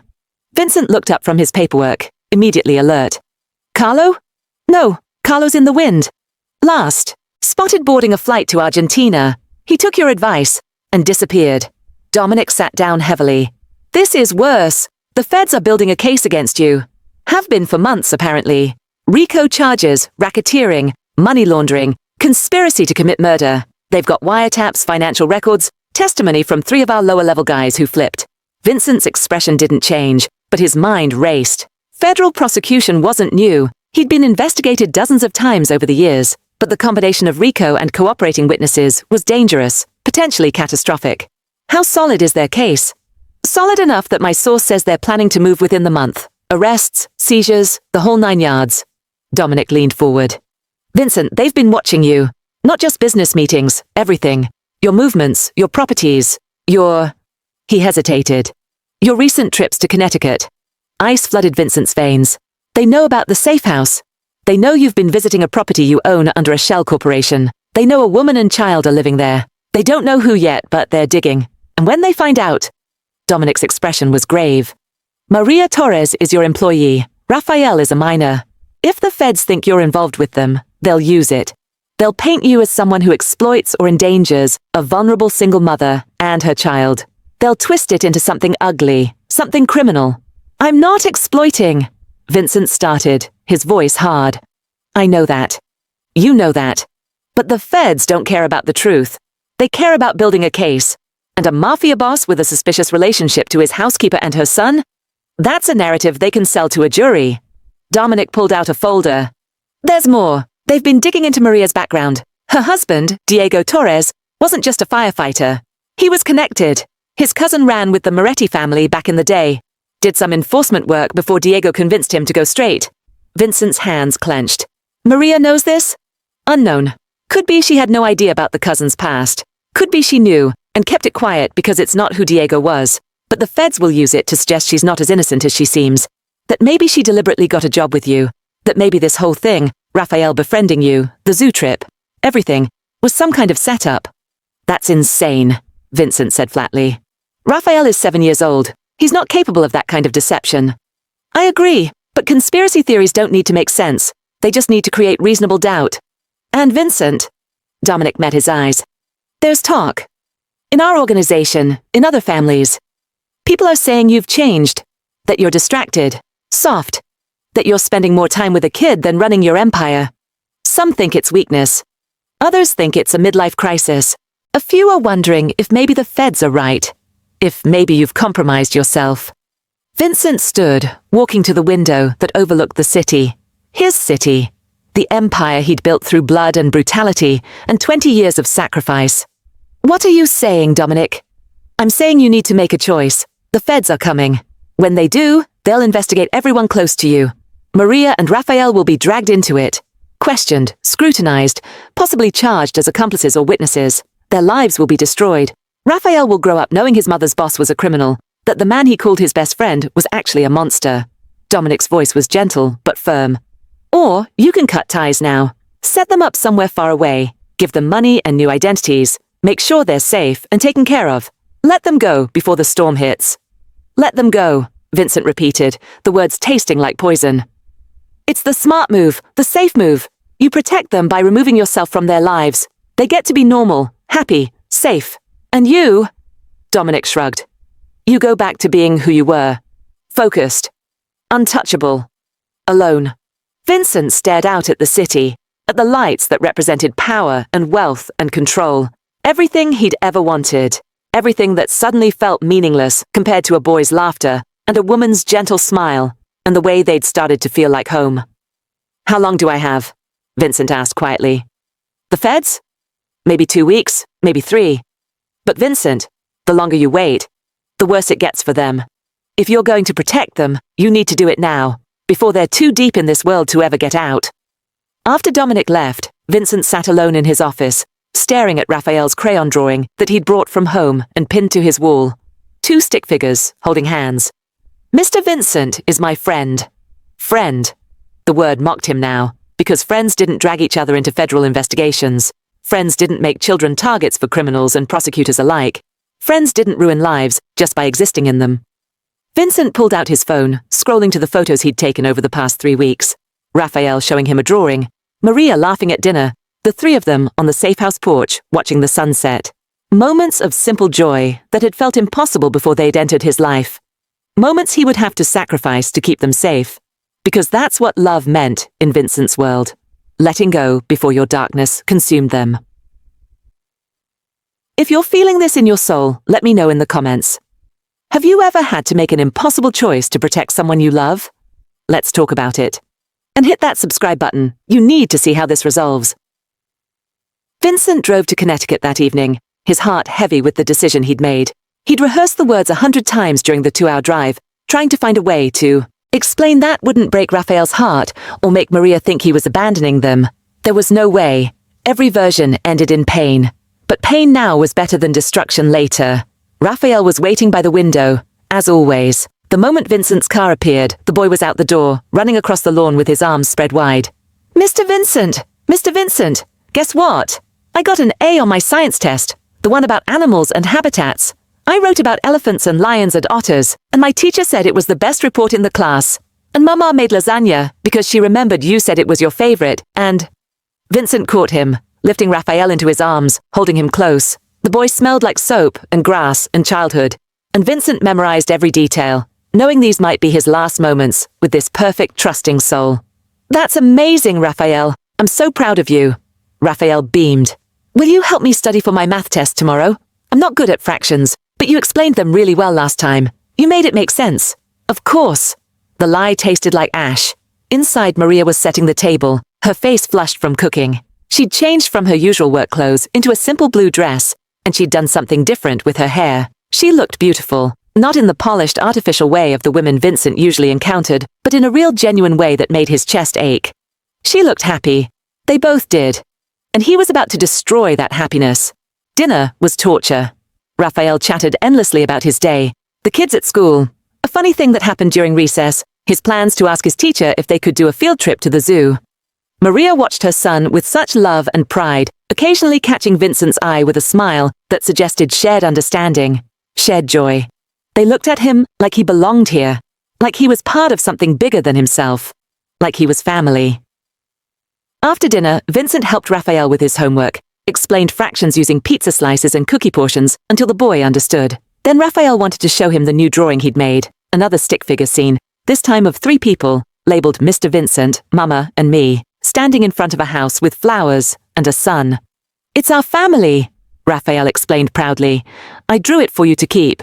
So you remember us when you're at work in the city. Family. Vincent stared at that word, written in careful crayon letters, and felt something inside him shatter. Raphael, I need to talk to you about something, Vincent said, his voice rough. Something important. Raphael's expression became serious, sensing the shift in tone. Okay. Vincent knelt down so they were eye level. You know how I told you I have a dangerous job? That sometimes bad people try to hurt me, or people I care about? Yeah, like Carlo. But you handled him. You protected us.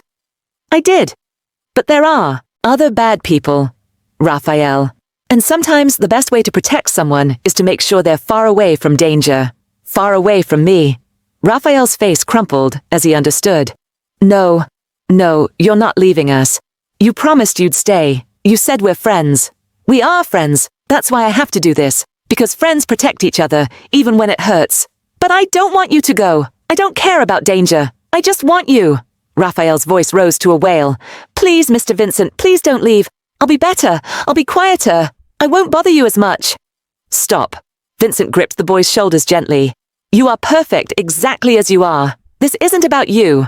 It's about me. About my world being too dangerous for someone as good as you. Maria appeared in the doorway, her expression stricken. She'd heard everything. Vincent, what's happening? Vincent stood, facing her, seeing his own pain reflected in her eyes. The feds are building a case against me. They'll be coming soon. Arrests, investigations, trials. Anyone connected to me will be dragged into it, questioned, scrutinized, possibly charged. He forced himself to continue. I need to get you and Raphael away from me before that happens. New identities, new location, enough money to start over somewhere safe. Somewhere I can't touch you, can't ruin you. Maria's hand flew to her mouth. You're sending us away. I'm protecting you, both of you. Because if you stay, you'll be destroyed. Raphael will grow up with photographers following him, prosecutors interrogating him, kids at school calling his mother a criminal's accomplice. He'll be marked by association with me for the rest of his life. Vincent's voice broke. I can't do that to him. To you. I won't. So you're just deciding this? Without asking us what we want? Maria's voice trembled with anger and heartbreak. We're not children, Vincent. We're not property you can just relocate when they become inconvenient. This isn't about convenience. Vincent's voice rose, raw emotion bleeding through. This is about keeping you safe. This is about making sure Raphael doesn't pay for my sins. I've spent 20 years destroying lives. I won't destroy yours too. You're not destroying our lives, Raphael sobbed, clinging to Vincent's leg. You're saving them. Before you, we were alone and sad and scared all the time. Mama cried every night. I heard her. But then you came, and you made us happy. And you made Mama smile again. And now you want to leave? That's not protecting. That's abandoning. The words hit Vincent like bullets. Because Raphael was right. He was abandoning them. Hiding behind noble intentions and protection strategies when the truth was simpler and more terrifying. He was running. Just like he'd run from every real connection for 20 years. Using danger as an excuse to avoid the vulnerability of letting someone truly matter. Maria's eyes locked with his, seeing through him the way I always did. You're scared. Of course I'm scared, Vincent admitted, his defenses crumbling. I'm terrified.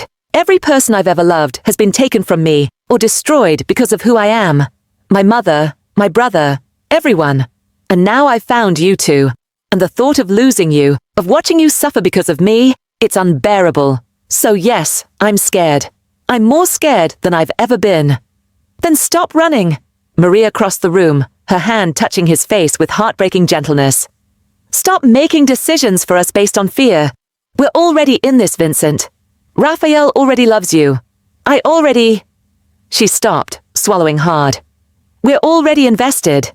Sending us away won't erase that. It'll just make us love you from a distance, while our hearts break. You don't understand what's coming. I understand perfectly. Maria's voice was steel wrapped in velvet. I understand that Diego died because he ran into a burning building to save people. He knew the risks. He went anyway, because some things are worth the danger. Some people are worth fighting for. Her eyes filled with tears. You're worth fighting for, Vincent. And if the feds come, if there are trials and investigations and scrutiny, we'll face it together, as a family. Family! There was that word again. Vincent looked at Maria, at the strength and determination in her eyes, then down at Raphael still clinging to his leg, his small face streaked with tears, but his expression resolute. I won't leave you, Raphael declared. Even if you make us go away, I'll come back. I'll find you. Because you're my best friend. And best friends don't give up on each other just because things get hard. Vincent knelt again, gathering Raphael into his arms, and then pulled Maria into the embrace as well. They held each other in the safe house living room, this makeshift family that shouldn't exist, but somehow felt more real than anything Vincent had ever known. I don't know how to do this, Vincent whispered. I don't know how to be what you need. How to protect you without pushing you away. How to love you without destroying you. Maria pulled back, her hands framing his face. You start by staying. By trusting us to be strong enough for this. By believing that maybe, just maybe, we can survive your world together. She paused, then added quietly, and Vincent, I need you to hear something. Raphael isn't the only one who loves you. I do too. I think I have for weeks. And I know that complicates everything, makes the stakes even higher. But I can't send you away without you knowing the truth. Vincent stared at her. This woman who'd worked in his home for 6 years without him really seeing her. Who'd raised a beautiful child alone. Who'd survived impossible loss and kept going. This woman who was somehow looking at him. At all his darkness and violence and broken pieces and choosing to stay anyway. I love you too, Vincent said. The words foreign but true. Both of you. More than I thought I could love anything. That's why I'm so scared. Because I finally have something to lose. Then don't lose us by choosing to leave. Maria's smile was watery but genuine. Stay. Fight. Let us be your reason to survive whatever's coming. Raphael nodded enthusiastically, his tears finally stopping. Yeah, we're a team now, like the lions, the whole pride protecting each other. You can be the dad lion, and Mama can be the mom lion, and I'll be the cub who's learning to be brave. Vincent laughed, despite everything. A real, genuine laugh that felt like sunlight after decades of darkness. When did you get so wise, Raphael? I've always been wise. You just weren't paying attention before. Raphael grinned, then added seriously. So you're staying? Really staying? No more talk about sending us away. Vincent looked at them both. His family. Impossible and perfect. And terrifying in how much they mattered. He thought about all his carefully constructed rules about emotional distance. About the walls he'd built to keep people out. Then he thought about Raphael asking him to the zoo. About Maria's gentle strength. About 3 weeks of happiness that had shown him what life could be beyond survival and power. I'm staying, Vincent said firmly. Whatever comes, the feds, the investigation, the trials, we face it together, as a family. And I promise you both, I will do everything in my power to protect you. Not by pushing you away, but by fighting like hell to build a life where we can all be safe. Together. Raphael threw his arms around Vincent's neck. Best promise ever. Maria leaned in, pressing her forehead to Vincent's. Together, she whispered. That's all we've ever wanted. They stayed like that for a long moment, the three of them wrapped in an embrace that felt like a vow, like a beginning, like the first step towards something that might actually be worth all the risk. But outside, hidden in the darkness beyond the safe house perimeter, someone watched through high-powered binoculars and smiled. Because Vincent Corleone had just made the choice his enemies had been hoping for. He'd chosen love over strategy, family over isolation, connection over protection. And in his world, that choice was about to cost him everything. The hunter had finally become the hunted. The fortress had finally revealed its weakness. And the real test, the one that would determine whether Vincent's newfound family could survive his past, was about to begin. My heart is racing. Is yours? Drop A or A in the comments, depending on how you're feeling right now. And please subscribe if you haven't yet. Part 6 is going to take this story somewhere you absolutely won't expect. Trust me on this. Vincent stayed at the safe house that night, not in a guest room or on the couch, but in Raphael's room, sitting in a chair by the window while the boy finally fell asleep. Maria had tried to convince Vincent to rest, but he couldn't shake the feeling that something was wrong. A sixth sense honed by 20 years of survival in a world where paranoia kept you alive. At 3:17 a.m., that sixth sense proved right. His phone buzzed with a message from Michael. Boss, we have a breach. 2 men in FBI jackets just tried to approach the perimeter. Our guys intercepted them. But Vincent, they had a warrant for your arrest. They know where you are. Vincent was on his feet instantly, his mind shifting into the cold tactical mode that had kept him alive through countless threats. The feds had moved faster than Dominic predicted, which meant someone had given them information. Someone close. He sent a quick reply. Hold them at the gate. Don't let them near the house. I'm coming out. Then he crossed to Raphael's bed, kneeling beside it. The boy slept peacefully, one arm wrapped around his stuffed elephant, his face relaxed in a way that made Vincent's chest ache. This child trusted him completely, believed in him absolutely. Vincent brushed hair from Raphael's forehead, a gesture that had become natural over the past weeks. I won't let them hurt you, he whispered. Whatever happens, you're safe. I promise. He found Maria in the hallway, already awake and alert. She must have heard his phone buzz, must have sensed the same danger he did. The FBI is here, Vincent said quietly. They have a warrant for my arrest. I need to go out there and deal with this before they storm the house and terrify Raphael. Maria's face went pale, but her voice was steady. What do we do? You stay here. Keep Raphael inside. Don't let him see any of this. Vincent pulled out his phone, quickly typing a message to his lawyer. My attorney is already on his way. This is a process. They'll arrest me, book me, arraign me. I'll probably be out on bail by tomorrow afternoon. Probably? Maria's hand caught his arm. Vincent, what if they don't grant bail? What if they decide you're a flight risk? Then I fight from inside. But Maria, listen to me carefully. Vincent gripped her shoulders, making sure she understood. No matter what happens, you and Raphael are protected. I've set up accounts in your name, offshore, untraceable. Enough money to last you decades. If things go wrong, if I can't get out, Dominic will take care of everything. He'll make sure you're safe. Stop talking like you're not coming back, Maria said fiercely. You promised Raphael you'd stay. You promised me. I'm holding you to that. Vincent managed a smile despite the situation. I intend to keep that promise, but I need to know you'll be okay if... We'll be okay because you're coming back, Maria interrupted. She pulled him down and kissed him, quick but desperate, a kiss that tasted like fear and hope and determination. Fight for us, Vincent. Fight to come home. Always, he promised. Vincent walked out of the safe house into the cold pre-dawn darkness. His security team had formed a perimeter around the gate, where 2 men in FBI windbreakers stood beside an unmarked sedan. Behind them, Vincent could see more vehicles, more agents. They'd come prepared for resistance. Vincent Corleone? The lead agent was a woman in her 40s, her expression professionally neutral. I'm Special Agent Sarah Walker. We have a warrant for your arrest on multiple charges, including... I know what the charges are. Vincent held out his wrists. I'm not resisting, but I want my lawyer present before any questioning, and I want your assurance that my security team can remain on this property to protect the civilians inside. Agent Walker raised an eyebrow. Civilians? My housekeeper and her son. They have nothing to do with any of this. They're under my protection, and they stay that way. Understood? Mr. Corleone, we're not interested in civilians. We're interested in you. She nodded to another agent, who stepped forward with handcuffs. You have the right to remain silent. Vincent barely heard the Miranda rights. His mind was already racing ahead, calculating outcomes and strategies. Federal RICO charges were serious. They carried 20 years minimum if convicted. But he had good lawyers, loyal people who wouldn't flip, and enough money to make even a federal prosecution difficult. What worried him wasn't the charges. It was the timing. Someone had accelerated this investigation. Someone had pushed the feds to move now, before Vincent could prepare his defense.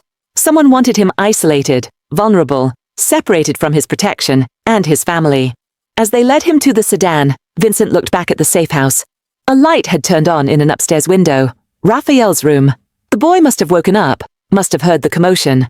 Vincent could see Raphael's small silhouette in the window, watching.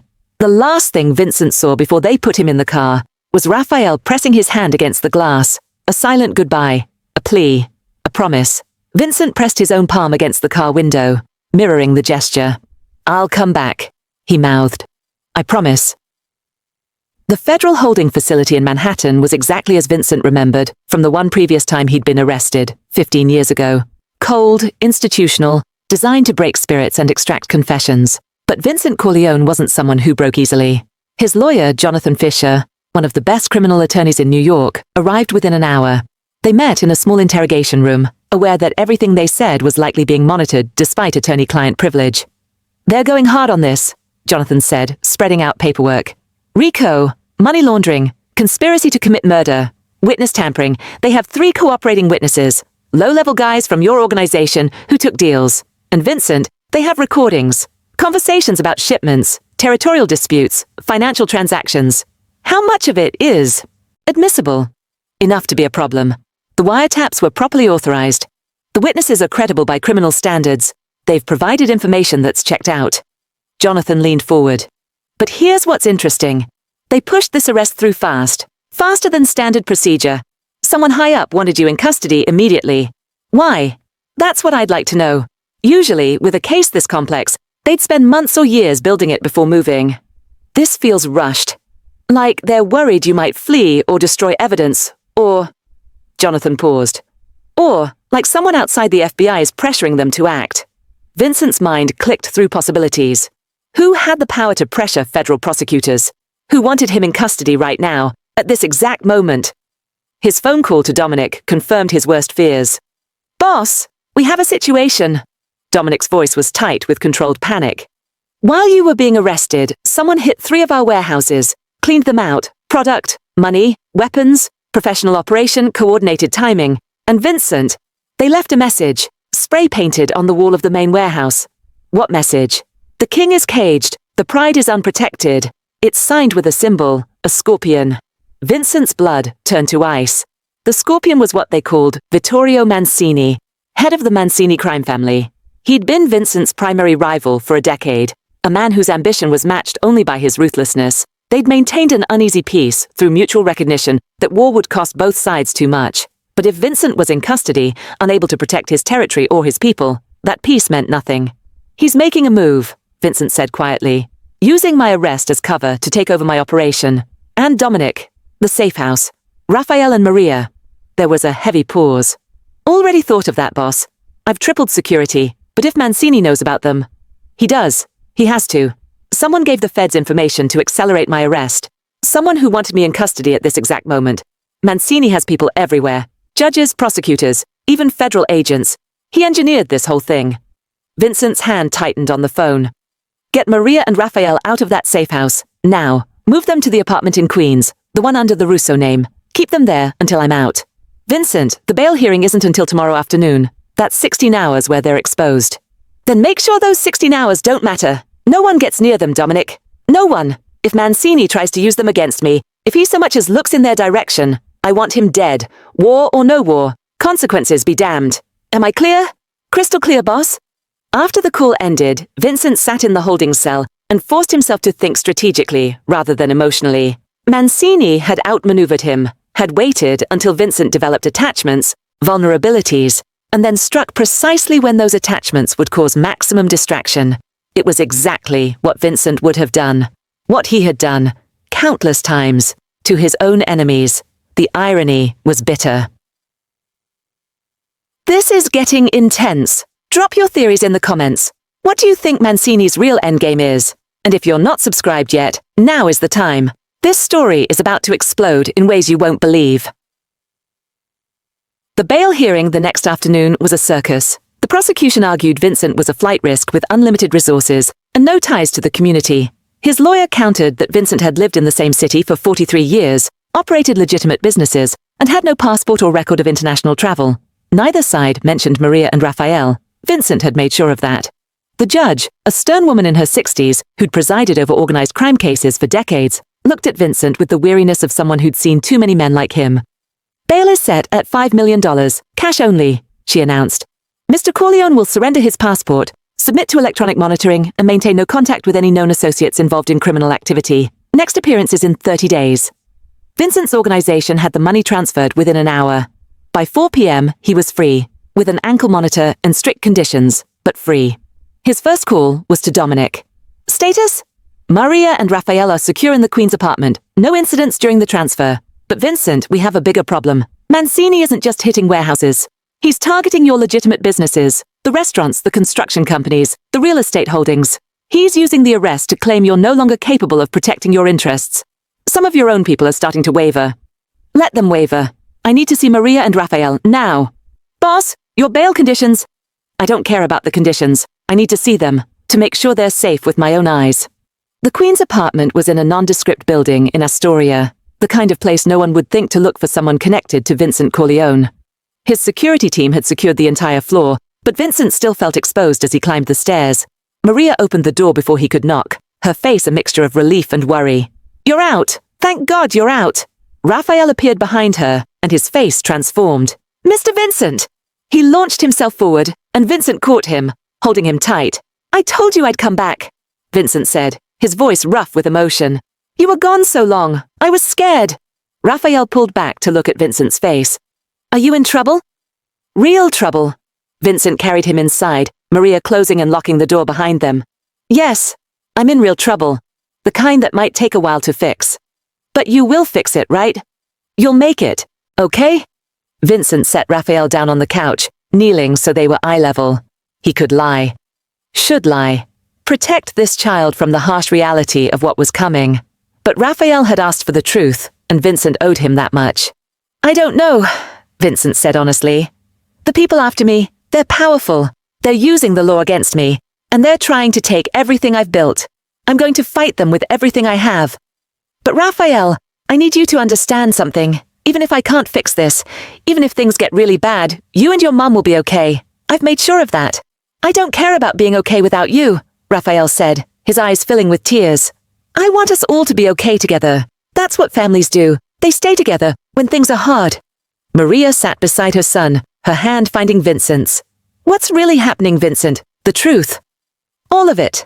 Vincent explained it all. Mancini's move, the coordinated attack on his empire, the realization that his arrest had been orchestrated specifically to leave him vulnerable. He watched Maria's face as he spoke, waiting for the moment when she'd realize the depth of danger they were in, when survival instinct would override affection and she'd ask him to leave. That moment never came. Instead, when he finished, Maria squeezed his hand. So what do we do? We. Vincent stared at her. Maria, you should be packing. Taking Raphael somewhere Mancini can't find you. Somewhere far away from me and this war. We already tried that conversation, Maria said firmly. It didn't work then, and it won't work now. You said we're a family. Families don't abandon each other when things get dangerous. They fight together. So tell me, what do we do? Vincent looked at her.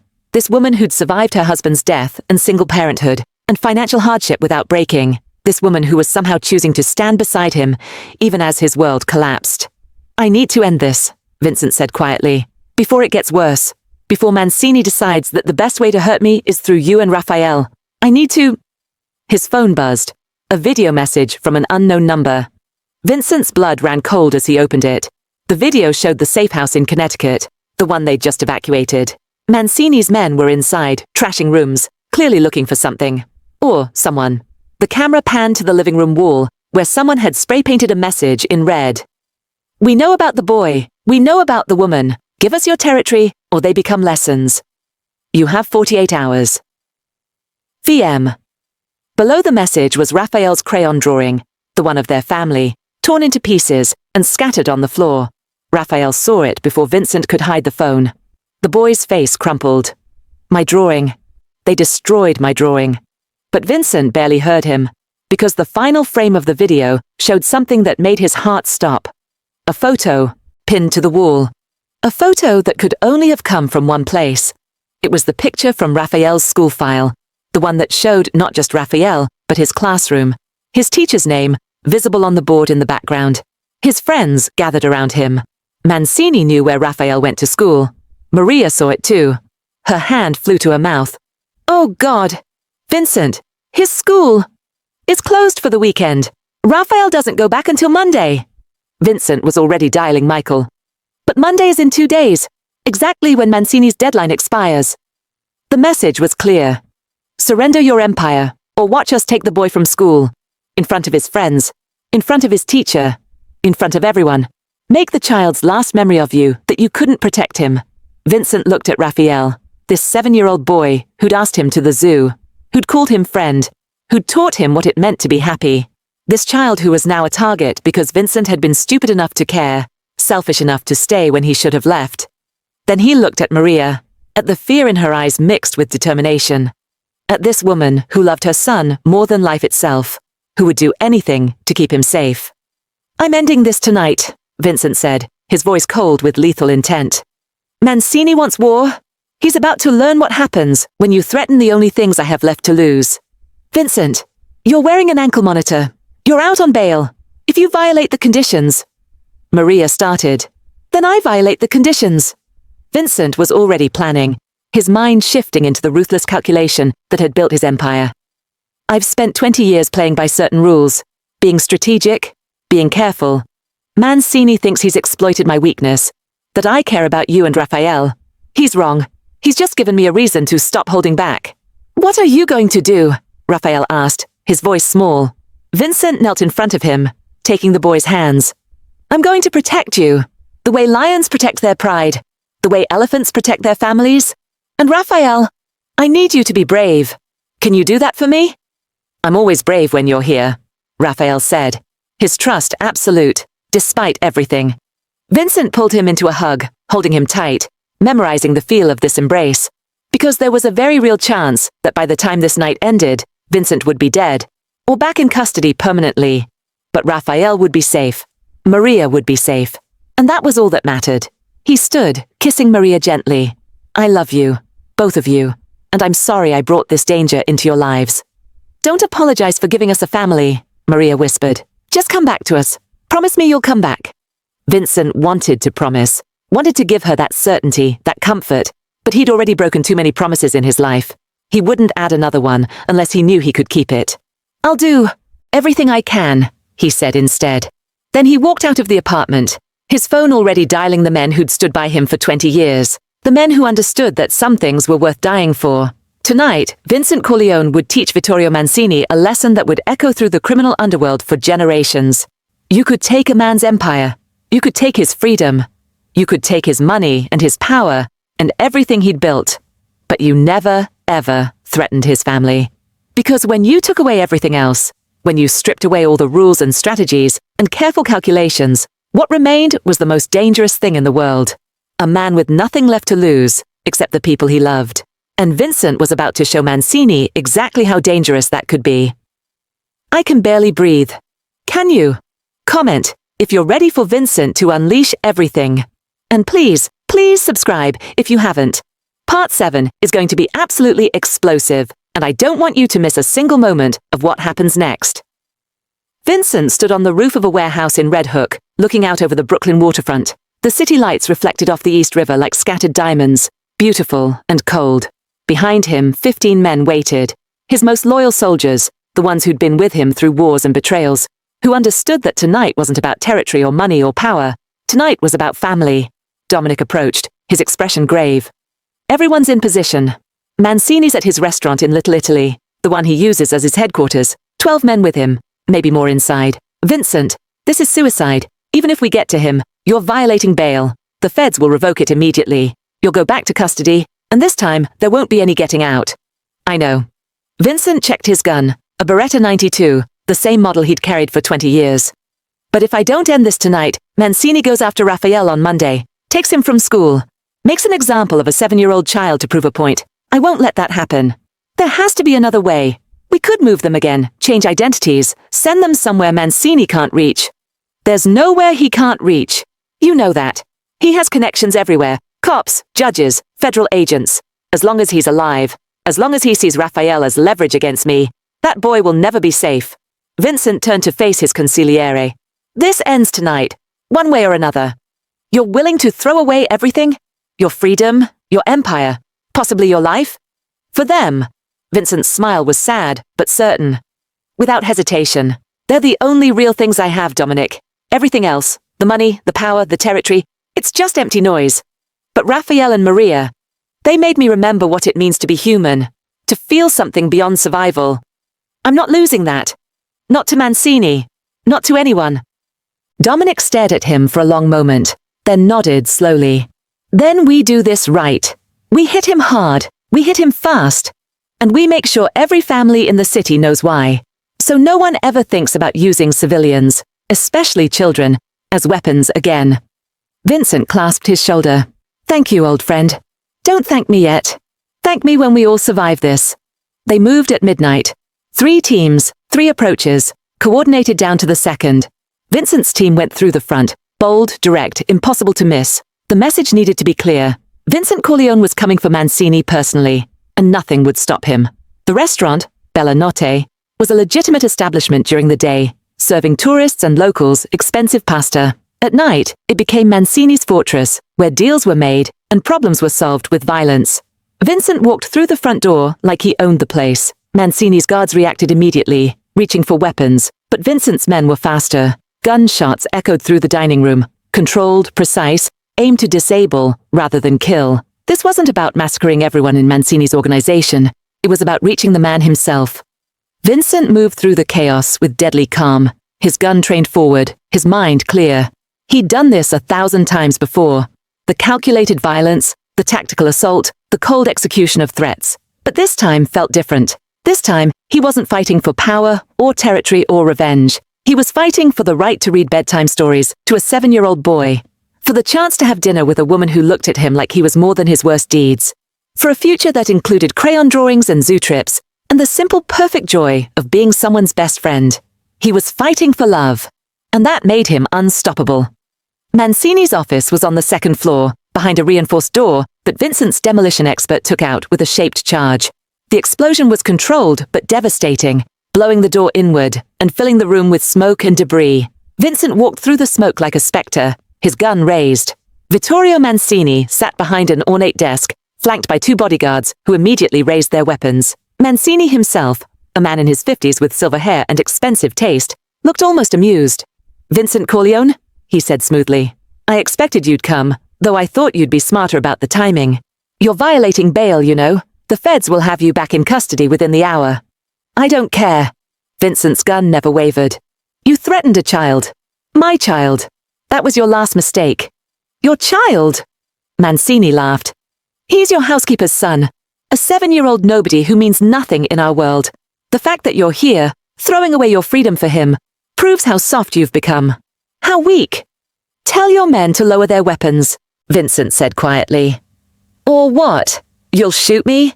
We both know you won't make it out alive if you do. My men will cut you down, and then they'll go after that woman and her boy anyway. Your grand gesture will have accomplished nothing. Lower your weapons." Vincent's voice dropped to a lethal whisper. "Or I demonstrate just how weak I've become." Something in his tone made Mancini hesitate. He'd known Vincent for over a decade, had seen him cold and calculating and ruthless. But he'd never seen him like this. Barely controlled fury mixed with desperate determination. Mancini gestured to his bodyguards. They lowered their weapons slightly. "Better," Vincent said. "Now here's what's going to happen. You're going to call off your men. You're going to stop targeting my businesses. You're going to forget Rafael Torres exists. And in exchange, I'll let you walk out of here alive." Mancini's eyebrows rose. That's it? No retaliation? No war? You're just going to let me go after I threatened everything you care about? No, Vincent said simply. I'm going to give you a choice. The same choice you gave me. You can accept my terms and live.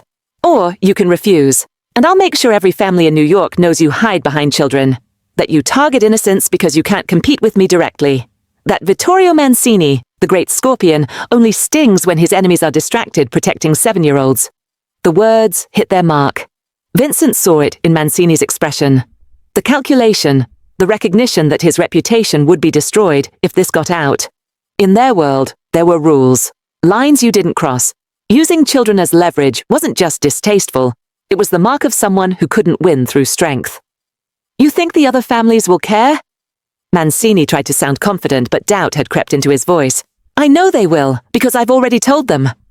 Vincent pulled out his phone, showing Mancini a series of messages sent to every major crime boss in New York. Each one detailed exactly what Mancini had done. The threats, the targeting of Raphael's school, the spray-painted message.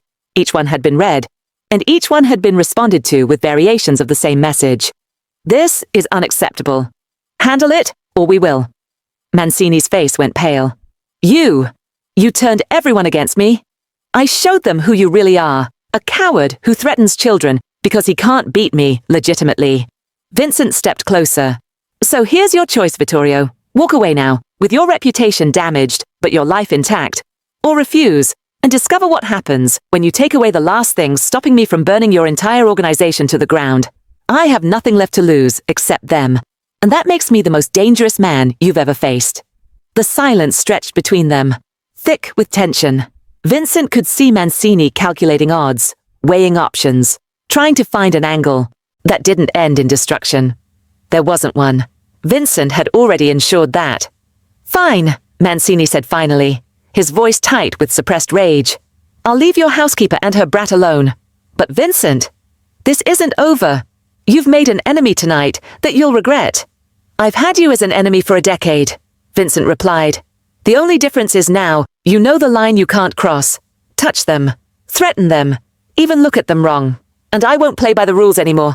I won't care about consequences or strategy or survival. I'll just end you, and we both know I'm capable of it. He lowered his gun, a gesture of contempt, showing Mancini he wasn't even worth killing, that he was beneath the effort.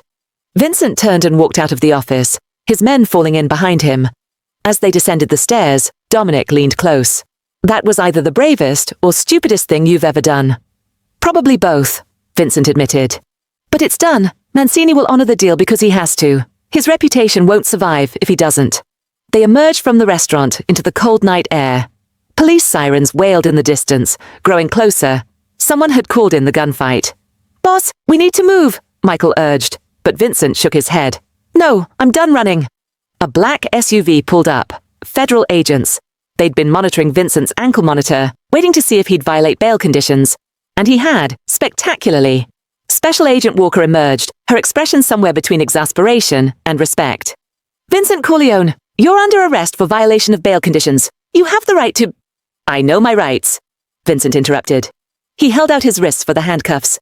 I need you to do something for me. Maria Torres and her son.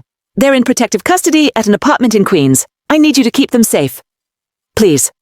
Walker studied him with sharp eyes. The woman and child you claim are just your housekeeper and her son? They're my family, Vincent said quietly. And they're in danger because of me. Because I care about them. And my enemies know it. I need you to protect them, while I can't. You just shot up a restaurant belonging to a known organized crime figure to protect them. You violated federal bail to do it. You're going back to jail, probably for years. Walker's tone was matter of fact. Why should we help you? Because they're innocent. Because a 7-year-old boy shouldn't pay for my sins. Because— Vincent's voice broke slightly. Because they're the best things that ever happened to me, and I need to know they're safe. Please. Walker was silent for a long moment. Then she nodded once. We'll keep them safe. For now. But Vincent, you just made your legal situation a hell of a lot worse. I know, I don't care. As long as they're safe, I don't care. As they put him in the federal vehicle, Vincent looked back at the city, his empire, his territory, everything he'd built over 20 years of blood and brutality. It was all slipping away now, lost to arrests and trials, and the inevitable grinding of the justice system. But somewhere in Queens, A woman and her son were safe, were protected, were waiting for him to come home. And for the first time in his life, Vincent Corleone understood what truly mattered. Not power, not wealth, not control, just love. Simple, complicated, terrifying love. And the chance, however small, however impossible, to maybe, someday, be worthy of it. Comment if you're proud of Vincent for choosing love over everything else. This man just risked everything for his family. And if you're not subscribed yet, you need to be, because part 8 is going to bring this story to a climax that will absolutely wreck you in the best way. The federal holding facility felt colder the second time. Or maybe Vincent just had more to lose now, which made the isolation sharper, the walls more oppressive. His lawyer visited the next morning, his expression grim. The prosecution is pushing for bail revocation. They're arguing you're a clear danger to the community and a flight risk. The judge is likely to agree, given what you did last night. I know. Vincent, you could be looking at months in custody before trial, maybe longer, and the new charges from last night, assault with a deadly weapon, violation of bail conditions, they're stacking everything they can on you. Jonathan spread out papers on the metal table between them. I need you to help me here. Give me something to work with. Testimony against Mancini, information about your organization, anything that might get you a deal. No. Vincent, I won't flip. I won't testify. I won't give them anything. Vincent's voice was firm. But I will plead guilty. Jonathan stared at him. What? To the original charges. RICO, money laundering, all of it. I'll plead guilty, save them a trial. And in exchange, I want a guarantee that Maria Torres and Rafael Torres are permanently protected. Witness protection, new identities, enough money to start over somewhere safe. I want it in writing that they're never contacted, never investigated, never touched by any of this. You're talking about potentially 20 years in prison? For a woman and a kid. For my family, Vincent corrected. And yes, I'd do 20 years if it meant they were safe and free. Make the deal, Jonathan. However you have to structure it, whatever you have to promise, make the deal.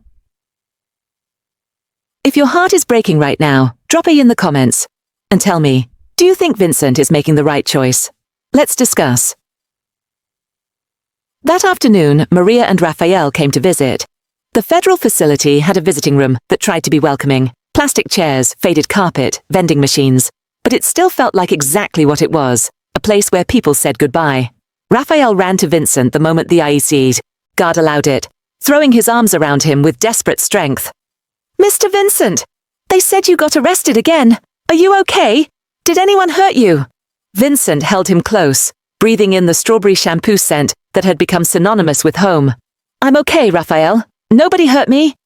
But you're in jail. That's not okay. That's the opposite of okay. Rafael pulled back, his eyes searching Vincent's face. When are you coming home? Vincent looked at Maria over Rafael's head. She stood a few feet away, her arms wrapped around herself, tears already streaming down her face. She knew. She understood what was coming. Rafael, I need to tell you something, Vincent said gently, guiding the boy to sit in one of the plastic chairs. Something important and hard. You're not coming back. Rafael's voice was small, devastated. You're going to stay in jail forever, aren't you? Not forever, but for a long time, maybe a lot of years. Vincent took the boy's hands. I did some bad things, Rafael. Things I'm not proud of, things that hurt people. And now I have to face consequences for those things. That means staying here, in jail, until I've paid for what I did. But you're a good person. You're my best friend. You took me to the zoo and helped me with homework and protected us from the bad people. Rafael's tears came fast now, his small body shaking with sobs. If you're good, why do you have to stay in jail? Because being good sometimes doesn't erase being bad before. And I was bad, Rafael. For a long time, I was a very bad man. I hurt people. I did things that... Vincent's voice caught. Things that someone as good as you shouldn't even know about. I don't care what you did before. Rafael climbed into Vincent's lap, something he hadn't done since the first night at the safe house. I only care about who you are now, and now you're my best friend, and Mama's. He looked at his mother. Tell him, Mama. Tell him he can't leave us. Maria knelt beside them, her hand on Vincent's knee. Rafael, baby, Mr. Vincent doesn't have a choice. The law says he has to stay here, but that doesn't mean he's leaving us. Not really. He'll still be our friend. He'll still love us. We'll have to love him from far away for a while. How far away? Rafael asked, his voice breaking. Can we visit? Vincent looked at Maria, and in that moment, they had an entire conversation without words. She knew about the deal he was making, knew that accepting witness protection meant disappearing completely, starting over without any connection to their old lives, without any connection to him. "You're going away too," Vincent said quietly to Maria. "You and Raphael. Somewhere safe, where Mancini and people like him can never find you. You'll have new names, a new home, a new life. Everything you need to be happy and safe." "Without you," Maria said, not a question, but a statement of brutal fact. "Without me." "No!"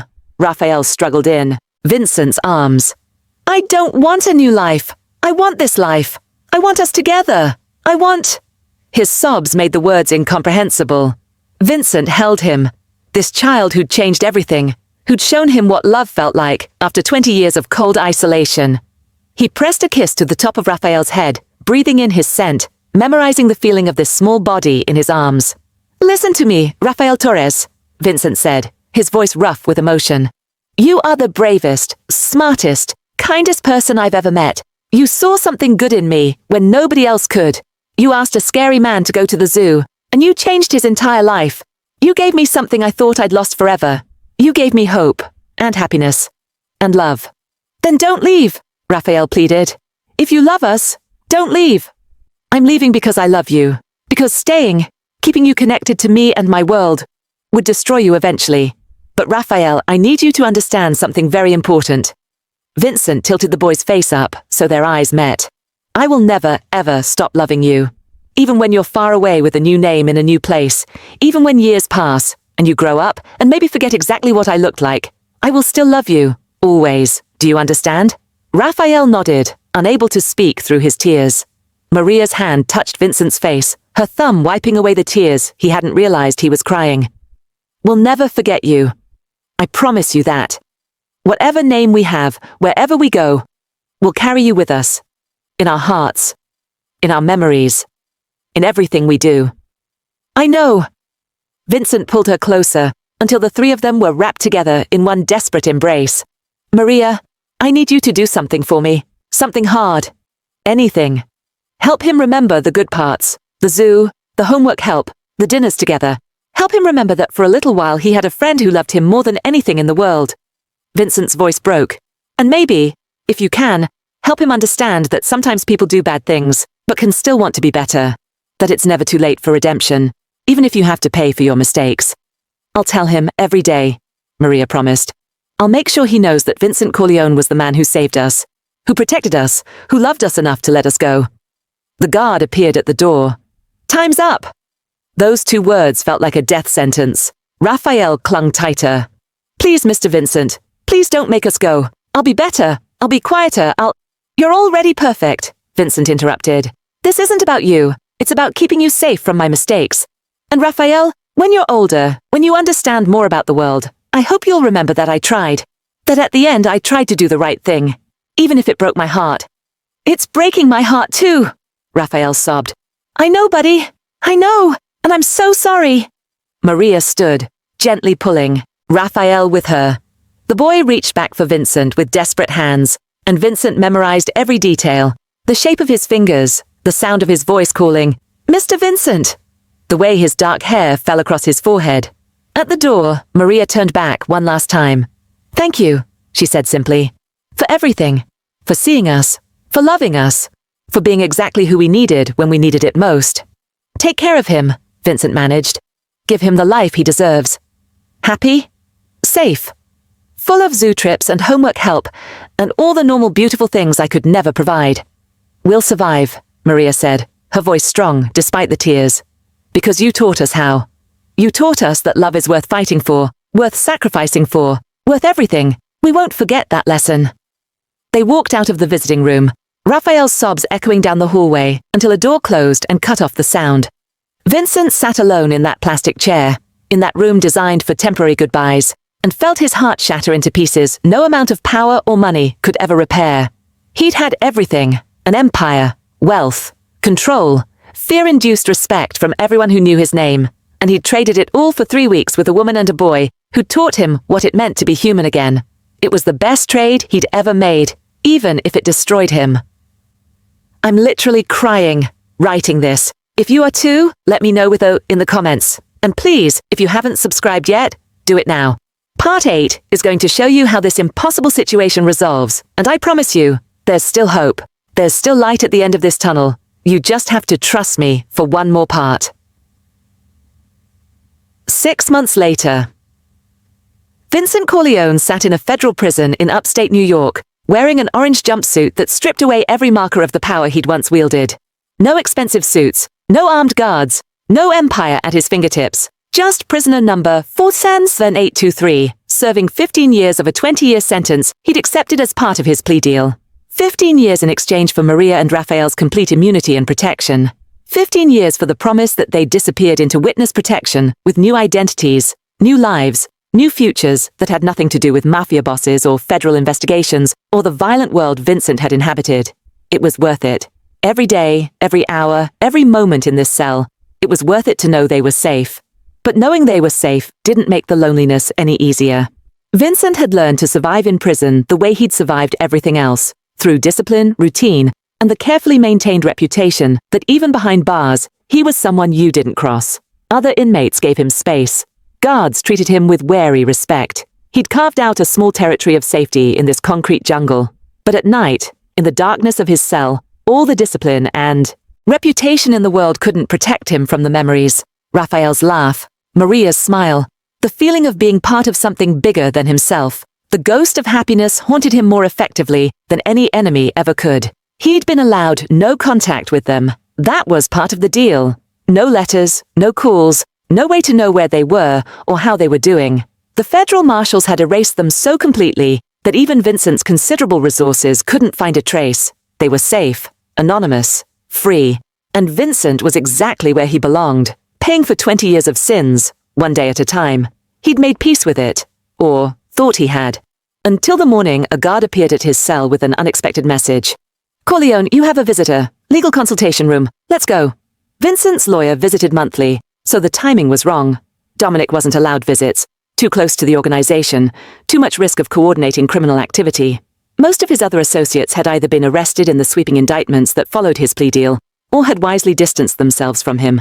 So who would be visiting on a random Tuesday morning in March? The legal consultation room was small and private, designed for confidential conversations between inmates and their attorneys. A woman sat at the table, her back to him, dark hair pulled into a neat bun. The guard uncuffed Vincent, stepped outside and closed the door. The woman turned around. Vincent's heart stopped. Maria. She looked different. Her hair was shorter, styled differently. She wore professional clothes that looked expensive, tailored. Her face had filled out slightly. The exhaustion and worry that had been permanent fixtures replaced by something that looked almost like peace. But her eyes, those were the same. Warm, intelligent, kind. "Hello, Vincent," she said softly. Vincent couldn't move, couldn't speak, couldn't process that she was actually here, in front of him, when she was supposed to be hidden somewhere in witness protection, untraceable and safe. "Maria," he finally managed. "What? How? You're not supposed to be here. The deal, your protection, is intact. I'm still in the program. But She swallowed hard. "I needed to see you. I've been fighting for this visit for 4 months. The marshals said no, that it was too dangerous, that any connection between us violated the terms. But I wouldn't stop asking. Eventually, they agreed to one visit. 1 hour. Under strict conditions. "You shouldn't be here," Vincent said, even as everything in him wanted to cross the room and hold her. "If anyone finds out, if anyone connects you to me." "They won't. I came under a different name, with documentation that shows I'm a paralegal working on your case. The marshals were very thorough." Maria stood, her hands clasped in front of her, like she was holding herself back from reaching for him. "But Vincent, I had to come. I had to tell you everything. About what happened after we left. About Raphael. About..."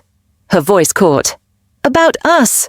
Vincent forced himself to sit down before his legs gave out. "Raphael, is he okay? Is he safe?" "He's thriving." Maria's smile was radiant, despite the tears in her eyes.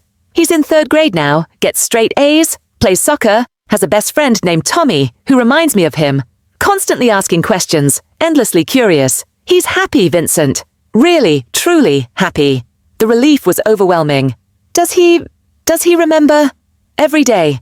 Maria pulled a folded piece of paper from her purse. "He draws you constantly, Different versions, different memories. This one is from last week. She slid the paper across the table. Vincent's hands trembled as he unfolded it. The drawing was more sophisticated than Raphael's early crayon work. The boy had clearly been taking art classes. It showed a man in a suit standing in front of a lion exhibit, one hand raised in a wave. Above it, in careful handwriting that showed Raphael's improving penmanship. I bet Mr. Vincent is teaching the other prisoners about elephants and how they never forget. I hope he knows we haven't forgotten him either. Love, Raphael. Vincent stared at the drawing until the tears blurred his vision too much to see. He's 8 now. Almost 9. In 2 weeks. He wanted me to tell you, if I ever got the chance. Maria's hand slid across the table, stopping just short of touching his. Vincent, he talks about you all the time. About the zoo. About how you helped him with fractions. About how you promised to protect us and kept that promise.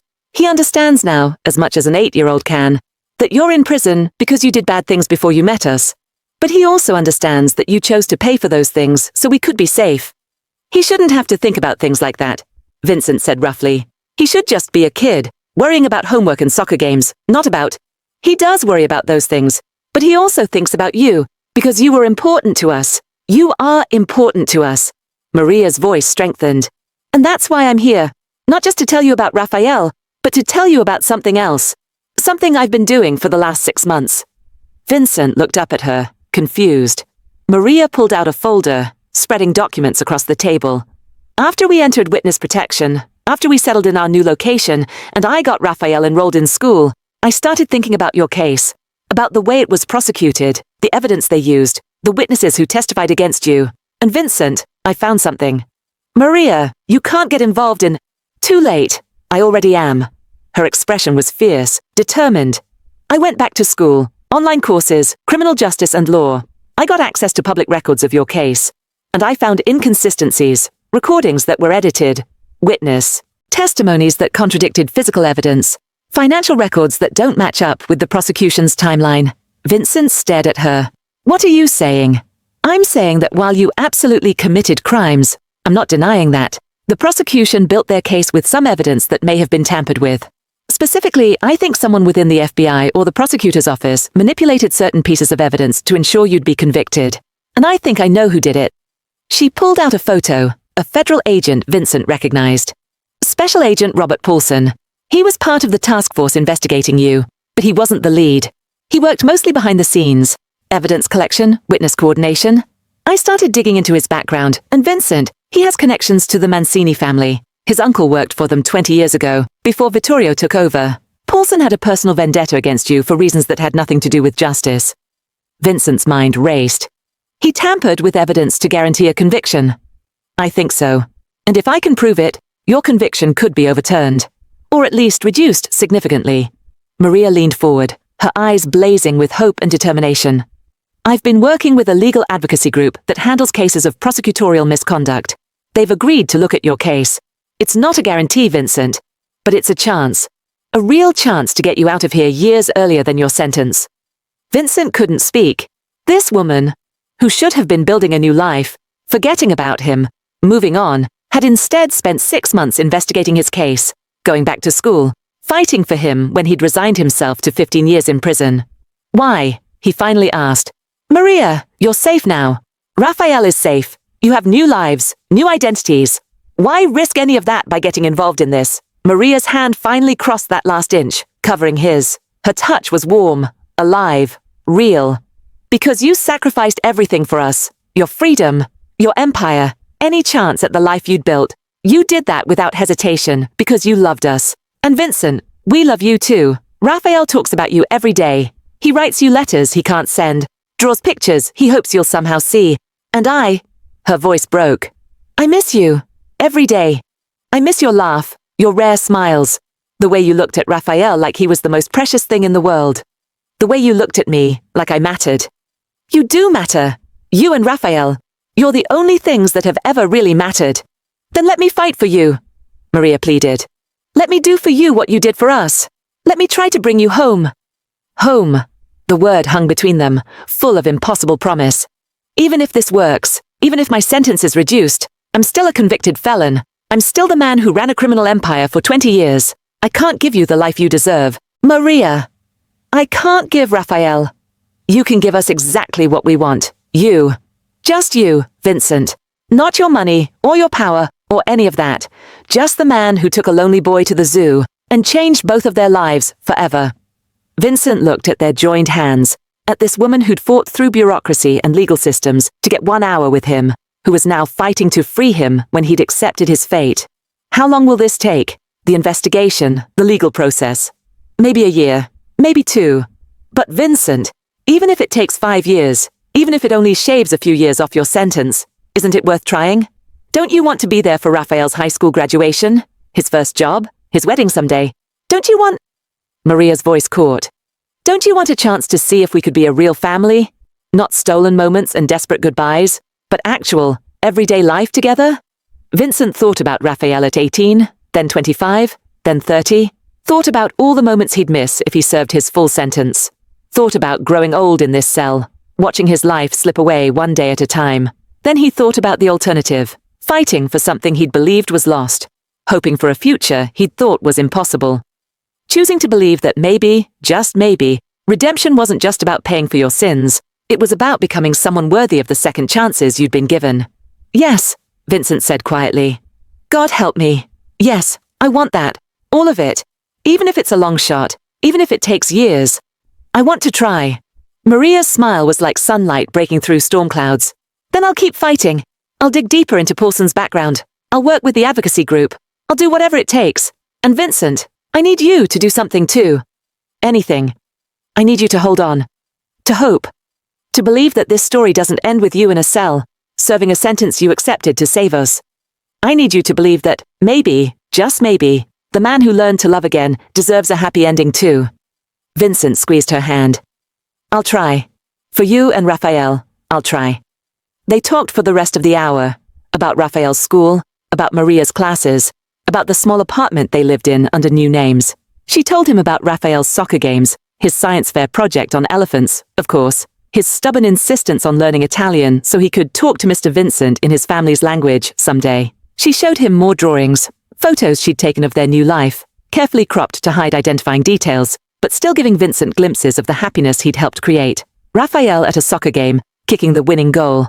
Raphael at his desk, doing homework with the same intense concentration he'd shown at Vincent's kitchen table. Raphael on Halloween, dressed as a lion tamer, his smile bright and genuine and alive. When the guard knocked to signal time was up, Maria stood slowly, reluctantly. I'll come back when I can. The marshal said maybe every 6 months if the investigation is ongoing and I need to discuss your case. Every 6 months, Vincent repeated, the words feeling like both gift and torture. 6 months until he'd see her again. 6 months of hoping, waiting, wondering. At the door, Maria turned back. Vincent, Raphael wanted me to tell you something.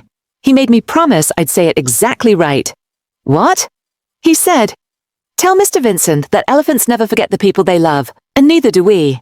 Tell him we're waiting for him to come home. Tell him we'll wait however long it takes, because that's what families do. They wait for each other. The words hit Vincent like a physical blow. So perfectly Raphael, so full of that innocent wisdom that had changed Vincent's life 6 months ago, and was still changing it now. Tell him.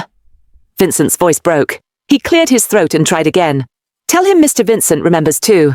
Every day, every moment. Tell him I'm trying to be the man he believed I could be. And tell him I love him. More than anything in this world, I love him. I will, I promise. Maria left, and Vincent returned to his cell, clutching Raphael's drawing like it was more valuable than any empire he'd ever built. Because it was. If you're crying right now, you're not alone. Drop me in the comments if this reunion absolutely destroyed you, in the best way. And stay with me. We're almost at the end, and I promise you, this story has one more twist that will make everything worth it. 18 months later. Vincent stood in a courtroom in Manhattan, wearing a suit for the first time in 2 years. His lawyer, not Jonathan, who'd retired, but a fierce young woman named Lisa Chase from the legal advocacy group Maria had found, stood beside him with barely contained triumph on her face. The investigation had uncovered everything. Agent Paulson's connections to the Mancini family, edited recordings that had been presented as complete evidence, witness testimony that had been coerced or fabricated, financial records that had been altered to support the prosecution's timeline. The corruption ran deep, not just Paulson, but 3 other agents and a prosecutor who'd all been working to ensure Vincent's conviction, motivated by a combination of personal vendettas and financial payoffs from Mancini. The case against them had been airtight, and the case against Vincent, while still legitimate for many of his crimes, had been built on a foundation of lies and manipulation that made the original conviction legally unsound. The judge, a different one from his original trial, looked at Vincent with an expression of weary disappointment. "Mr. Corleone, let me be clear. You are not an innocent man.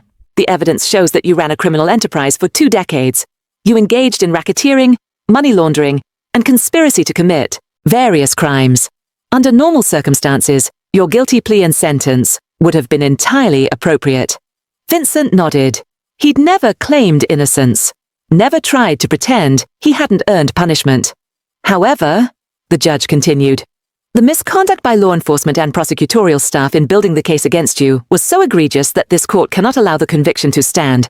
To do so would be to condone corruption within our justice system, a corruption that, ironically, is the same kind you engaged in throughout your criminal career." The judge paused, letting the irony sink in. "Therefore, your conviction is hereby overturned. You will be released from federal custody immediately." Before Vincent could feel relief, the judge added, "However, you will remain under strict probation for the next 10 years. You will submit to regular monitoring, drug testing, and compliance checks. You will engage in no criminal activity whatsoever. One violation, one single violation, and you will be back in federal prison, serving the remainder of your original 20-year sentence. Do you understand?" "Yes, Your Honor." "Furthermore, you will complete 1,000 hours of community service, to be conducted at organizations that serve at-risk youth and families in underserved communities. Perhaps working with the kind of people your organization preyed upon for decades will give you some perspective on the harm you caused." "Yes, Your Honor." The judge's expression softened almost imperceptibly. "Mr. Corleone, I've read the letters submitted on your behalf, from your former housekeeper describing how you protected her and her son at great personal cost, from community leaders in prison, noting your mentorship of younger inmates, from the warden detailing your exemplary behavior and the changes you've made. These letters suggest that perhaps, you're capable of being more than your worst deeds."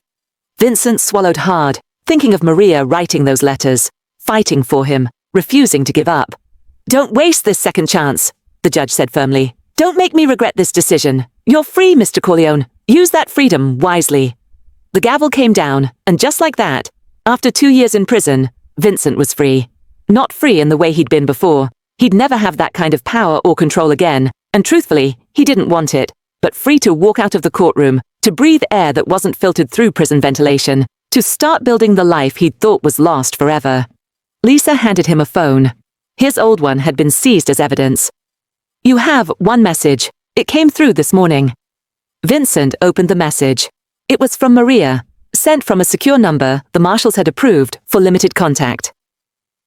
"Whatever the judge decides today, know that we're proud of you, proud of how you've changed, how you've fought, how you've held on to hope. Raphael and I are waiting. We've always been waiting. Come find us when you're ready. We're at the place where elephants never forget. You'll know where. Love always. M." Vincent stared at the message, his mind racing. The place where elephants never forget? What did that? Then it hit him. The zoo. The elephant exhibit where Raphael had talked about his father, where Vincent had knelt in the dirt and made a promise to a grieving child, where their family had really begun. Vincent took a cab to the Bronx Zoo, his heart pounding harder than it had during any criminal operation he'd ever run. It was a Tuesday afternoon, mild weather, not too crowded. He purchased a ticket, paying with money Lisa had given him from accounts the government hadn't seized, and walked through the entrance. He remembered every step of the path from 2.5 years ago, past the big cats, past the otters holding hands, toward the elephant exhibit. And there they were.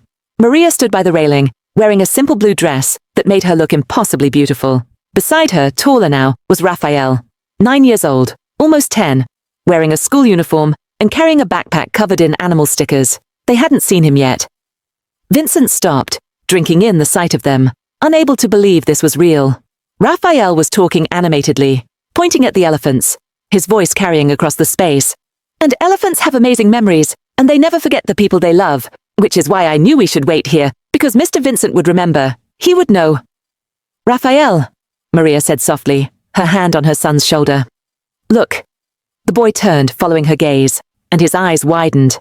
For one frozen moment, they all just stared at each other. Vincent in his suit that didn't quite fit anymore. Maria and Raphael in their new life that didn't include him. The elephant exhibit bearing witness to an impossible reunion. Then Raphael moved. He dropped his backpack and ran, his sneakers slapping against the pavement, his voice cracking as he yelled, "Mr. Vincent! Mr. Vincent, you came back! You really came back!" Vincent caught him, lifting the boy into his arms, holding him with a strength born of 2 years of longing and loss and desperate hope. Raphael was bigger now, heavier, but still the same child who'd asked a lonely man to visit the zoo, who'd seen past every wall and every sin to the person underneath. "I promised I'd come back," Vincent said, his voice breaking. "I always keep my promises." "I knew you would. I told Mama every day. Mr. Vincent will come back, he has to, because elephants never forget, and neither do we." Raphael pulled back to look at Vincent's face, his hands touching his cheeks, like he needed to confirm he was real. "You look different, older, tired, but your eyes are the same. They're still kind." Vincent let out a laugh that was half sob. "I missed you so much.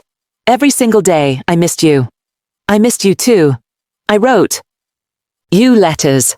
Hundreds of letters that Mama said we couldn't send because of safety. But I wrote them anyway.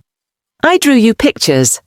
I told everyone at school about my friend Mr. Vincent, who's the bravest person I know, because he chose to be good, even when being bad would have been easier." Maria approached slowly, her eyes shining with tears. "Hello, Vincent." Vincent set Raphael down gently and faced her, suddenly uncertain. 2.5 years of separation. 2.5 years where she'd built a new life, where she could have met someone else, where the intensity of their connection might have faded into fond memory. "Hello, Maria." She smiled. That same gentle smile that had first made Vincent realize he was capable of feeling something beyond cold calculation. Then she stepped forward and wrapped her arms around him, holding him with a strength that said everything words couldn't. "Welcome home," she whispered against his chest. "Welcome home." Vincent's arms came around her, and for the first time in 2 years, he felt complete. Not because of power or wealth or control, but because of this. 2 people who'd chosen to wait for him, who'd fought for him, who'd never given up hope that redemption was possible. They stood there by the elephant exhibit, the 3 of them wrapped in an embrace that felt like a promise, like a beginning, like the first page of a story that had almost ended in tragedy, but was now opening toward possibility. "So what happens now?" Raphael asked, still holding onto Vincent's leg like he was afraid he might disappear. "Do you have to go back to jail? Do we have to hide again?" "No more jail. No more hiding." Vincent knelt down to Raphael's eye level. "Now I have to do something called probation, which means following a lot of rules and proving I can be a good person. And I have to do community service, helping people, especially kids who need support. But Raphael? I'll be free. We'll be free. We can..." He looked at Maria, suddenly unsure if he had the right to assume anything. "If you want, if it's okay, we could be a family," Maria finished. "The answer is yes, Vincent. Whatever you're about to ask, the answer is yes. We've been waiting 2.5 years for you. We're not letting you go now." Raphael threw his arms around Vincent's neck again. "Can we get dinner together? Like we used to? Can you help me with my math homework? Can we come to the zoo again next week? Can we?" "Yes," Vincent said, laughing and crying at the same time. "Yes to all of it. Dinner, homework, zoo trips, everything. Whatever you want, Raphael. Whatever makes you happy." "You make me happy," Raphael said simply. "Just being here makes me happy. You're my best friend, Mr. Vincent. My best friend who came back, just like I knew you would." They walked through the zoo together. The 3 of them, hand in hand, just like the stick figures in Raphael's first drawing. They visited the lions. Still majestic. Still protective. They watched the otters hold hands as they floated. Still connected. Still choosing not to drift apart. They stood in front of the elephant exhibit for a long time, watching the massive creatures move with gentle grace, remembering everything they'd lost and everything they'd found. As the sun began to set, painting the sky in shades of orange and gold, Raphael tugged on Vincent's sleeve. "Mr. Vincent, I have something for you. I've been carrying it for 2 years, waiting to give it to you." He dug in his backpack and pulled out a carefully folded piece of paper, worn at the edges, clearly handled often, protected like something precious. Vincent unfolded it with trembling hands. It was a new drawing, more sophisticated than Raphael's early work, showing 3 figures standing together, a tall man, a woman, and a boy. Behind them, various animals, lions, elephants, otters. Above them, a sun with rays spreading across the paper. and at the top, in Raphael's improving handwriting, "Our family. We stick together no matter what, because that's what love means. Love always. Raphael." At the bottom, added in different handwriting, Maria's, were the words, "P.S. The elephants never forgot. Neither did we. Welcome home, Vincent." Vincent stared at that drawing, at the love and hope and unshakable faith it represented, and felt the last of his carefully constructed walls finally, completely crumble. He pulled them both close, his family, impossible and perfect, and worth every sacrifice he'd made. "I love you both," he said, the words coming easily now, naturally. "More than I thought I could love anything. You saved me. When I was lost in darkness and violence and isolation, you found me and reminded me what it means to be human, what it means to hope, what it means to believe in second chances." "Second chances are what life is all about," Maria said softly. "Everyone deserves them. Even, especially, people who've made terrible mistakes but are trying to be better." "Are you better now?" Raphael asked, looking up at Vincent with those two knowing eyes. "Are you the good person I always believed you could be?" Vincent thought about that question, about the man he'd been, cold, violent, isolated, about the man he'd become in prison, reflective, remorseful, determined to change, about the man he wanted to be, worthy of this love, capable of building a life based on something other than fear and power. "I'm trying," he said honestly. "Every day, I'm trying. And you know what helps." "What?" "Knowing that I have you and your mom waiting for me, believing I could be the person you see when you look at me. Not the monster I was, but the friend you've always thought I could be." Vincent smiled, a real smile that felt like sunlight after years of darkness. "So yeah, Raphael, I think maybe, with your help, I'm becoming a better person, a good person, someone who deserves this second chance." Raphael hugged him again, and Maria joined them, and the three of them stood together as the zoo closed around them, and the city lights began to glow in the distance. They'd survived separation, survived prison, survived the systematic destruction of everything Vincent had built his life around. And they'd emerged on the other side, not broken, but stronger, not destroyed, but transformed. Because that's what love did. Real love. The kind that waited through impossible circumstances, that fought against overwhelming odds, that refused to give up even when giving up would have been easier. The kind of love that a lonely mafia boss had found when a boy with holes in his shoes asked him to visit the zoo. The kind of love that had saved them all. If you made it through that without crying, you're stronger than I am. Drop every heart emoji you can find in the comments if this reunion gave you all the feels. And if you're not subscribed yet, please do it now, because part 9 is going to wrap this story up in the most beautiful, hopeful way possible. The ending you've been waiting for is almost here.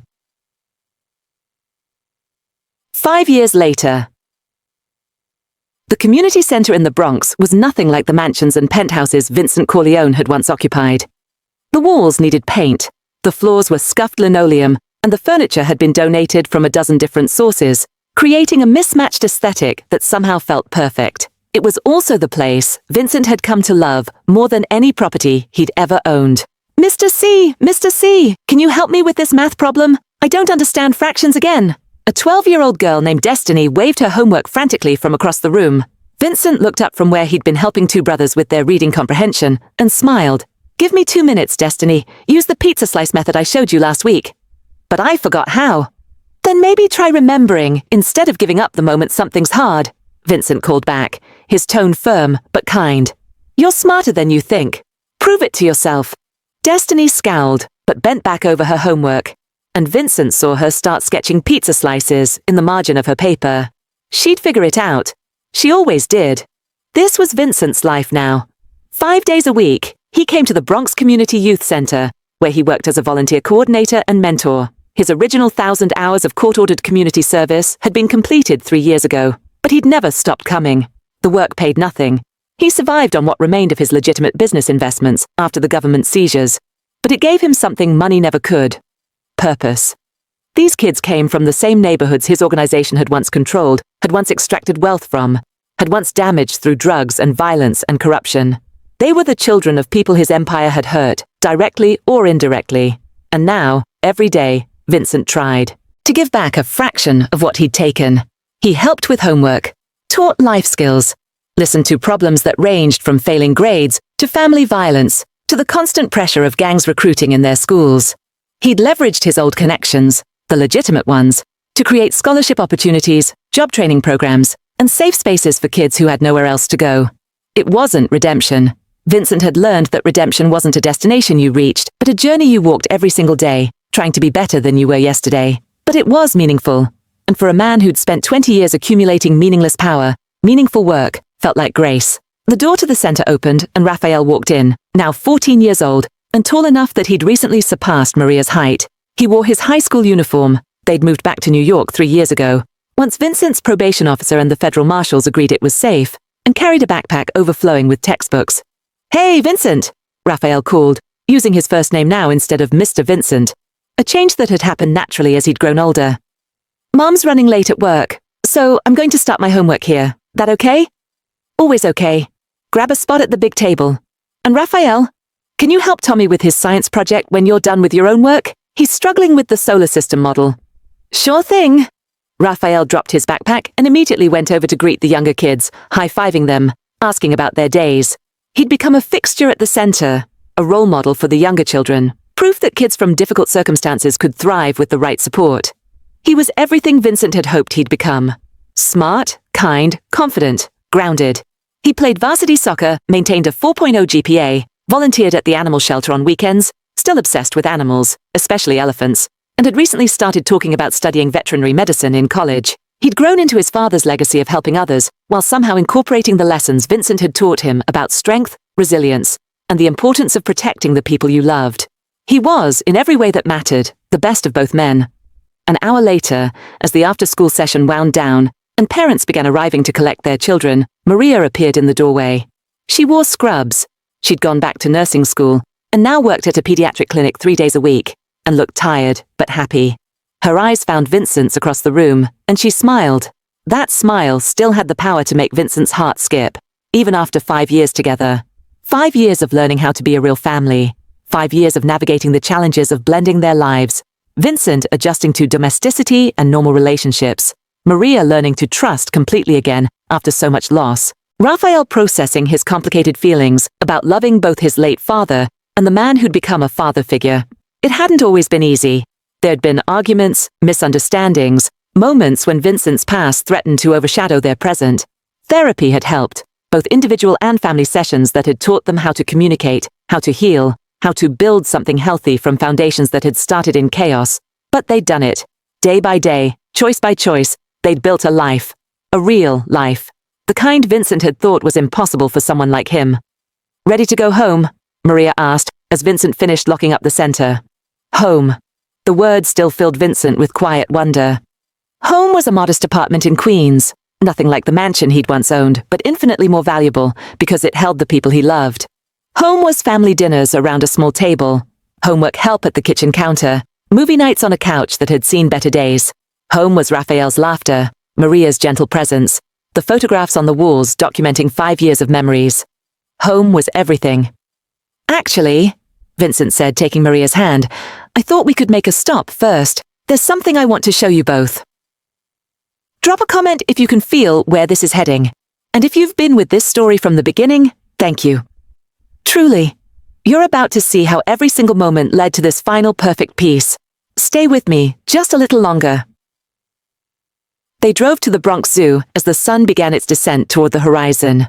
Raphael complained good-naturedly about having so much homework, but Vincent could see the excitement in his eyes. The zoo had become their place. They came every few months, retracing the steps of that first visit, remembering where it all began. But tonight was different. Vincent could feel it in the way his heart pounded, in the way Maria kept glancing at him with curious eyes, in the way Raphael seemed to sense something important was happening. They walked the familiar path, past the big cats, past the otters, toward the elephant exhibit. But instead of stopping there, Vincent led them to a small amphitheater nearby, one used for educational programs and special events. And there, waiting for them, were faces Vincent never thought he'd see together in one place. Dominic stood near the front, older now, retired from the life they'd both once lived. He'd served 2 years for his own crimes, had come out determined to go legitimate, and now ran a successful construction company that employed former inmates. Beside him was Michael, who'd become a private security consultant, and Sarah, who worked in cybersecurity for a non-profit. His old team, Transformed like he was. Changed, but not broken. Proof that people could choose different paths, even after decades of walking in darkness. But they weren't the only ones there. Jonathan, his old lawyer, sat in the front row despite his retirement. Lisa Chase, the young attorney who'd fought for his freedom, stood beside her girlfriend, both smiling. The director of the community center was there, along with a dozen kids from the program and their families.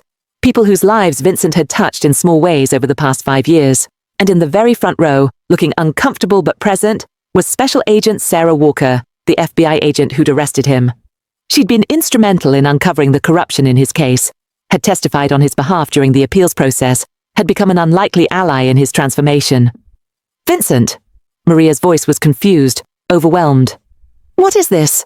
This, Vincent said, his voice shaking slightly, is everyone who helped me understand what redemption really means. Everyone who gave me second chances when I didn't deserve them. Everyone who believed I could be more than my worst mistakes.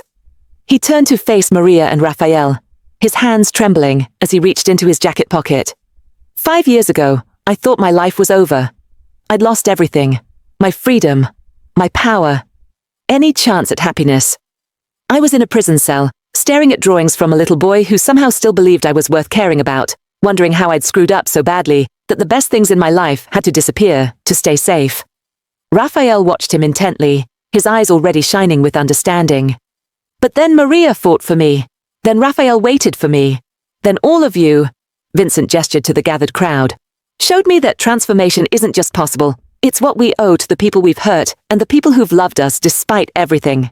He pulled out a small velvet box and Maria's hand flew to her mouth. Maria Torres, Vincent said, his voice thick with emotion. You saw something in me when I was nothing but a lonely broken man pretending to be powerful. You trusted me with your son when every instinct should have told you to run. You fought for my freedom when you could have just built a new life without me. You taught me that love isn't about possession or control. It's about choosing someone every day, even when it's hard. Especially when it's hard. He opened the box, revealing a simple gold band with 3 small stones. Not ostentatious or expensive, but meaningful. I know I'm not the man you probably dreamed of when you were young. I'm a convicted felon with a past I can't erase and a reputation that will follow me forever.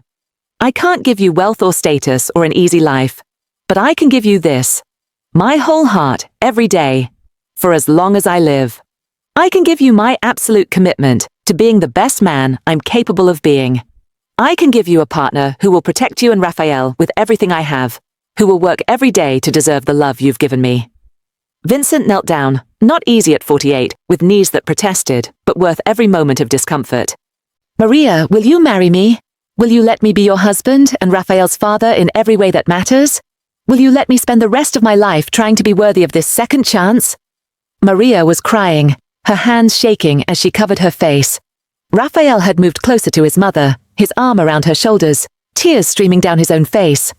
She says yes, Raphael announced before Maria could speak.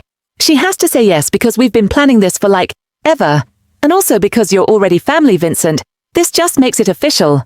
Maria laughed through her tears, swatted gently at her son, then looked at Vincent with such love that he felt his own eyes blur. Yes, she said softly. Yes, Vincent. Of course, yes. You've been my family since the moment you chose to protect us over everything else.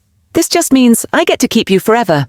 Vincent slipped the ring on her finger with trembling hands, then stood and pulled her into his arms. The crowd erupted in applause. These people who'd seen his transformation, who'd supported him, who'd believed that even someone with his past could build a future worth having. But Vincent barely heard them. All he could focus on was Maria in his arms, and Raphael joining the embrace. The 3 of them wrapped together in the place where their story had begun. When they finally pulled apart, Raphael was grinning through his tears. So does this mean I can officially call you Dad now, instead of Vincent? Because I've kind of been wanting to, but I wasn't sure if it was okay, and I didn't want to make you uncomfortable or make it seem like I was forgetting my real dad. Because I'll never forget him. But you've been like a dad to me for 5 years now, and... Raphael, Vincent interrupted gently, his heart so full it felt like it might burst. I would be honored if you called me Dad. Your father, Diego, he'll always be your dad too. The man who gave you life, who loved you first, who taught you about courage and sacrifice. But if there's room in your heart for both of us, if you want to call me Dad too, there's nothing in this world that would make me happier. Raphael threw his arms around Vincent's waist. Dad, he said, testing the word. Dad, My dad. He looked up, his smile radiant. It feels right. It feels like it was always supposed to be this way. Vincent held him close, this boy who'd asked a lonely man to visit a zoo and had somehow saved his soul in the process. It was always supposed to be this way, he agreed. I just had to become someone worthy of it first. The celebration that followed was small, but perfect. Dominic gave a speech about transformation that had everyone laughing and crying. The kids from the community center presented Vincent with a handmade card signed by everyone, thanking him for being the best mentor ever. Agent Walker quietly told him she was proud of the man he'd become, and that sometimes the justice system got things right. Not in the conviction, but in giving him the chance to prove he was more than his worst deeds. As the sun set and the zoo closed around them, as their friends and family began to leave with hugs and congratulations, Vincent found himself standing once again at the elephant exhibit with Maria and Raphael. The elephants were settling in for the night, the baby staying close to its mother, the herd moving with the gentle unity that had captivated Raphael years ago. Elephants never forget, Raphael said softly, leaning against Vincent's side. That's what I told you the first time we came here, and it's still true. They remember everyone they love. They carry those memories forever. Just like us, Maria added, her hand finding Vincent's. We'll carry this, all of it, forever. The hard parts, and the beautiful parts. The separation and the reunion. The fear and the hope. Vincent looked at them, his wife-to-be and his son in every way that mattered, and felt the weight of every choice he'd made, every consequence he'd faced, every moment of grace he'd been given. You know what I've learned, Vincent said quietly. About redemption, about second chances, about all of it. What? Raphael asked. That love is the most powerful force in the world, more powerful than money, or violence, or control. Love made me want to be better when nothing else could. Love gave me a reason to survive prison. Love brought us back together when everything said we should stay apart. Vincent's arm tightened around Raphael's shoulders. And love, your love, both of you, transformed a man who thought he was beyond saving. You were never beyond saving, Maria said firmly. You just needed someone to see who you really were, underneath all the armor. Someone to believe you were worth fighting for. And someone to ask you to go to the zoo, Raphael added with a grin. That was pretty important too. Vincent laughed, a real genuine laugh that still felt miraculous after so many years of cold isolation. That was the most important part. A little boy with holes in his shoes and a dead father's memory, who looked at a dangerous man and saw a friend instead of a monster. I always saw your real self, Raphael said seriously, even when you couldn't see it yourself. That's what friends do. They see the truth even when you're lying to yourself. They stood there as darkness fell over the zoo, as the city lights began to glow in the distance, as the elephants settled into sleep. Three people who shouldn't have found each other, who'd survived impossible circumstances, who'd built something beautiful from the ruins of a life that had almost destroyed them all. Come on, Maria said eventually. Let's go home. We have a wedding to plan.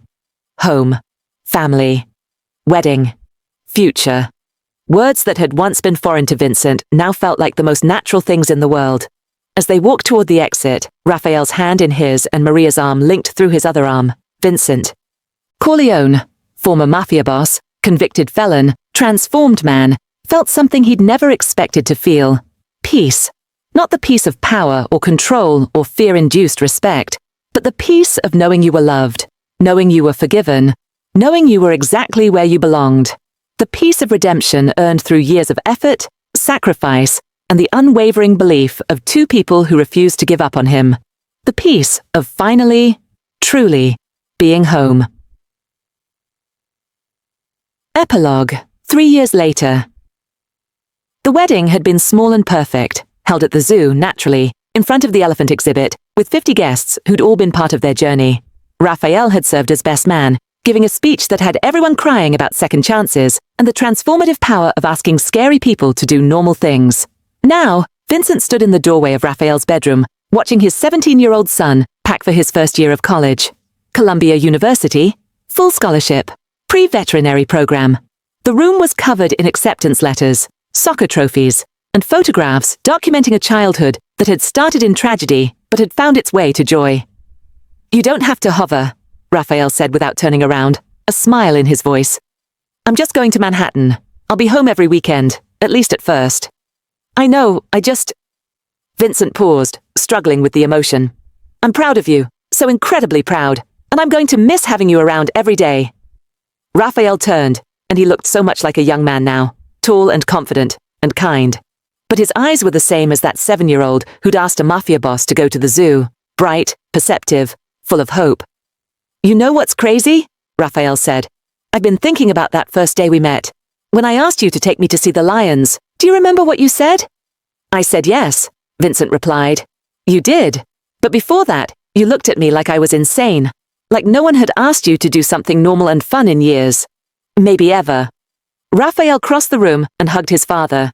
He'd been calling Vincent Dad exclusively for 3 years now, had even legally changed his name to Rafael Corleone Torres as a graduation present to himself. "That one yes changed everything, for both of us. It changed your whole life." "It saved my life," Vincent corrected. "You saved my life, Raphael. You and your mom. You saw something in me worth saving when I'd given up on myself." "Well, I'm glad I did, because I got the best dad ever out of it.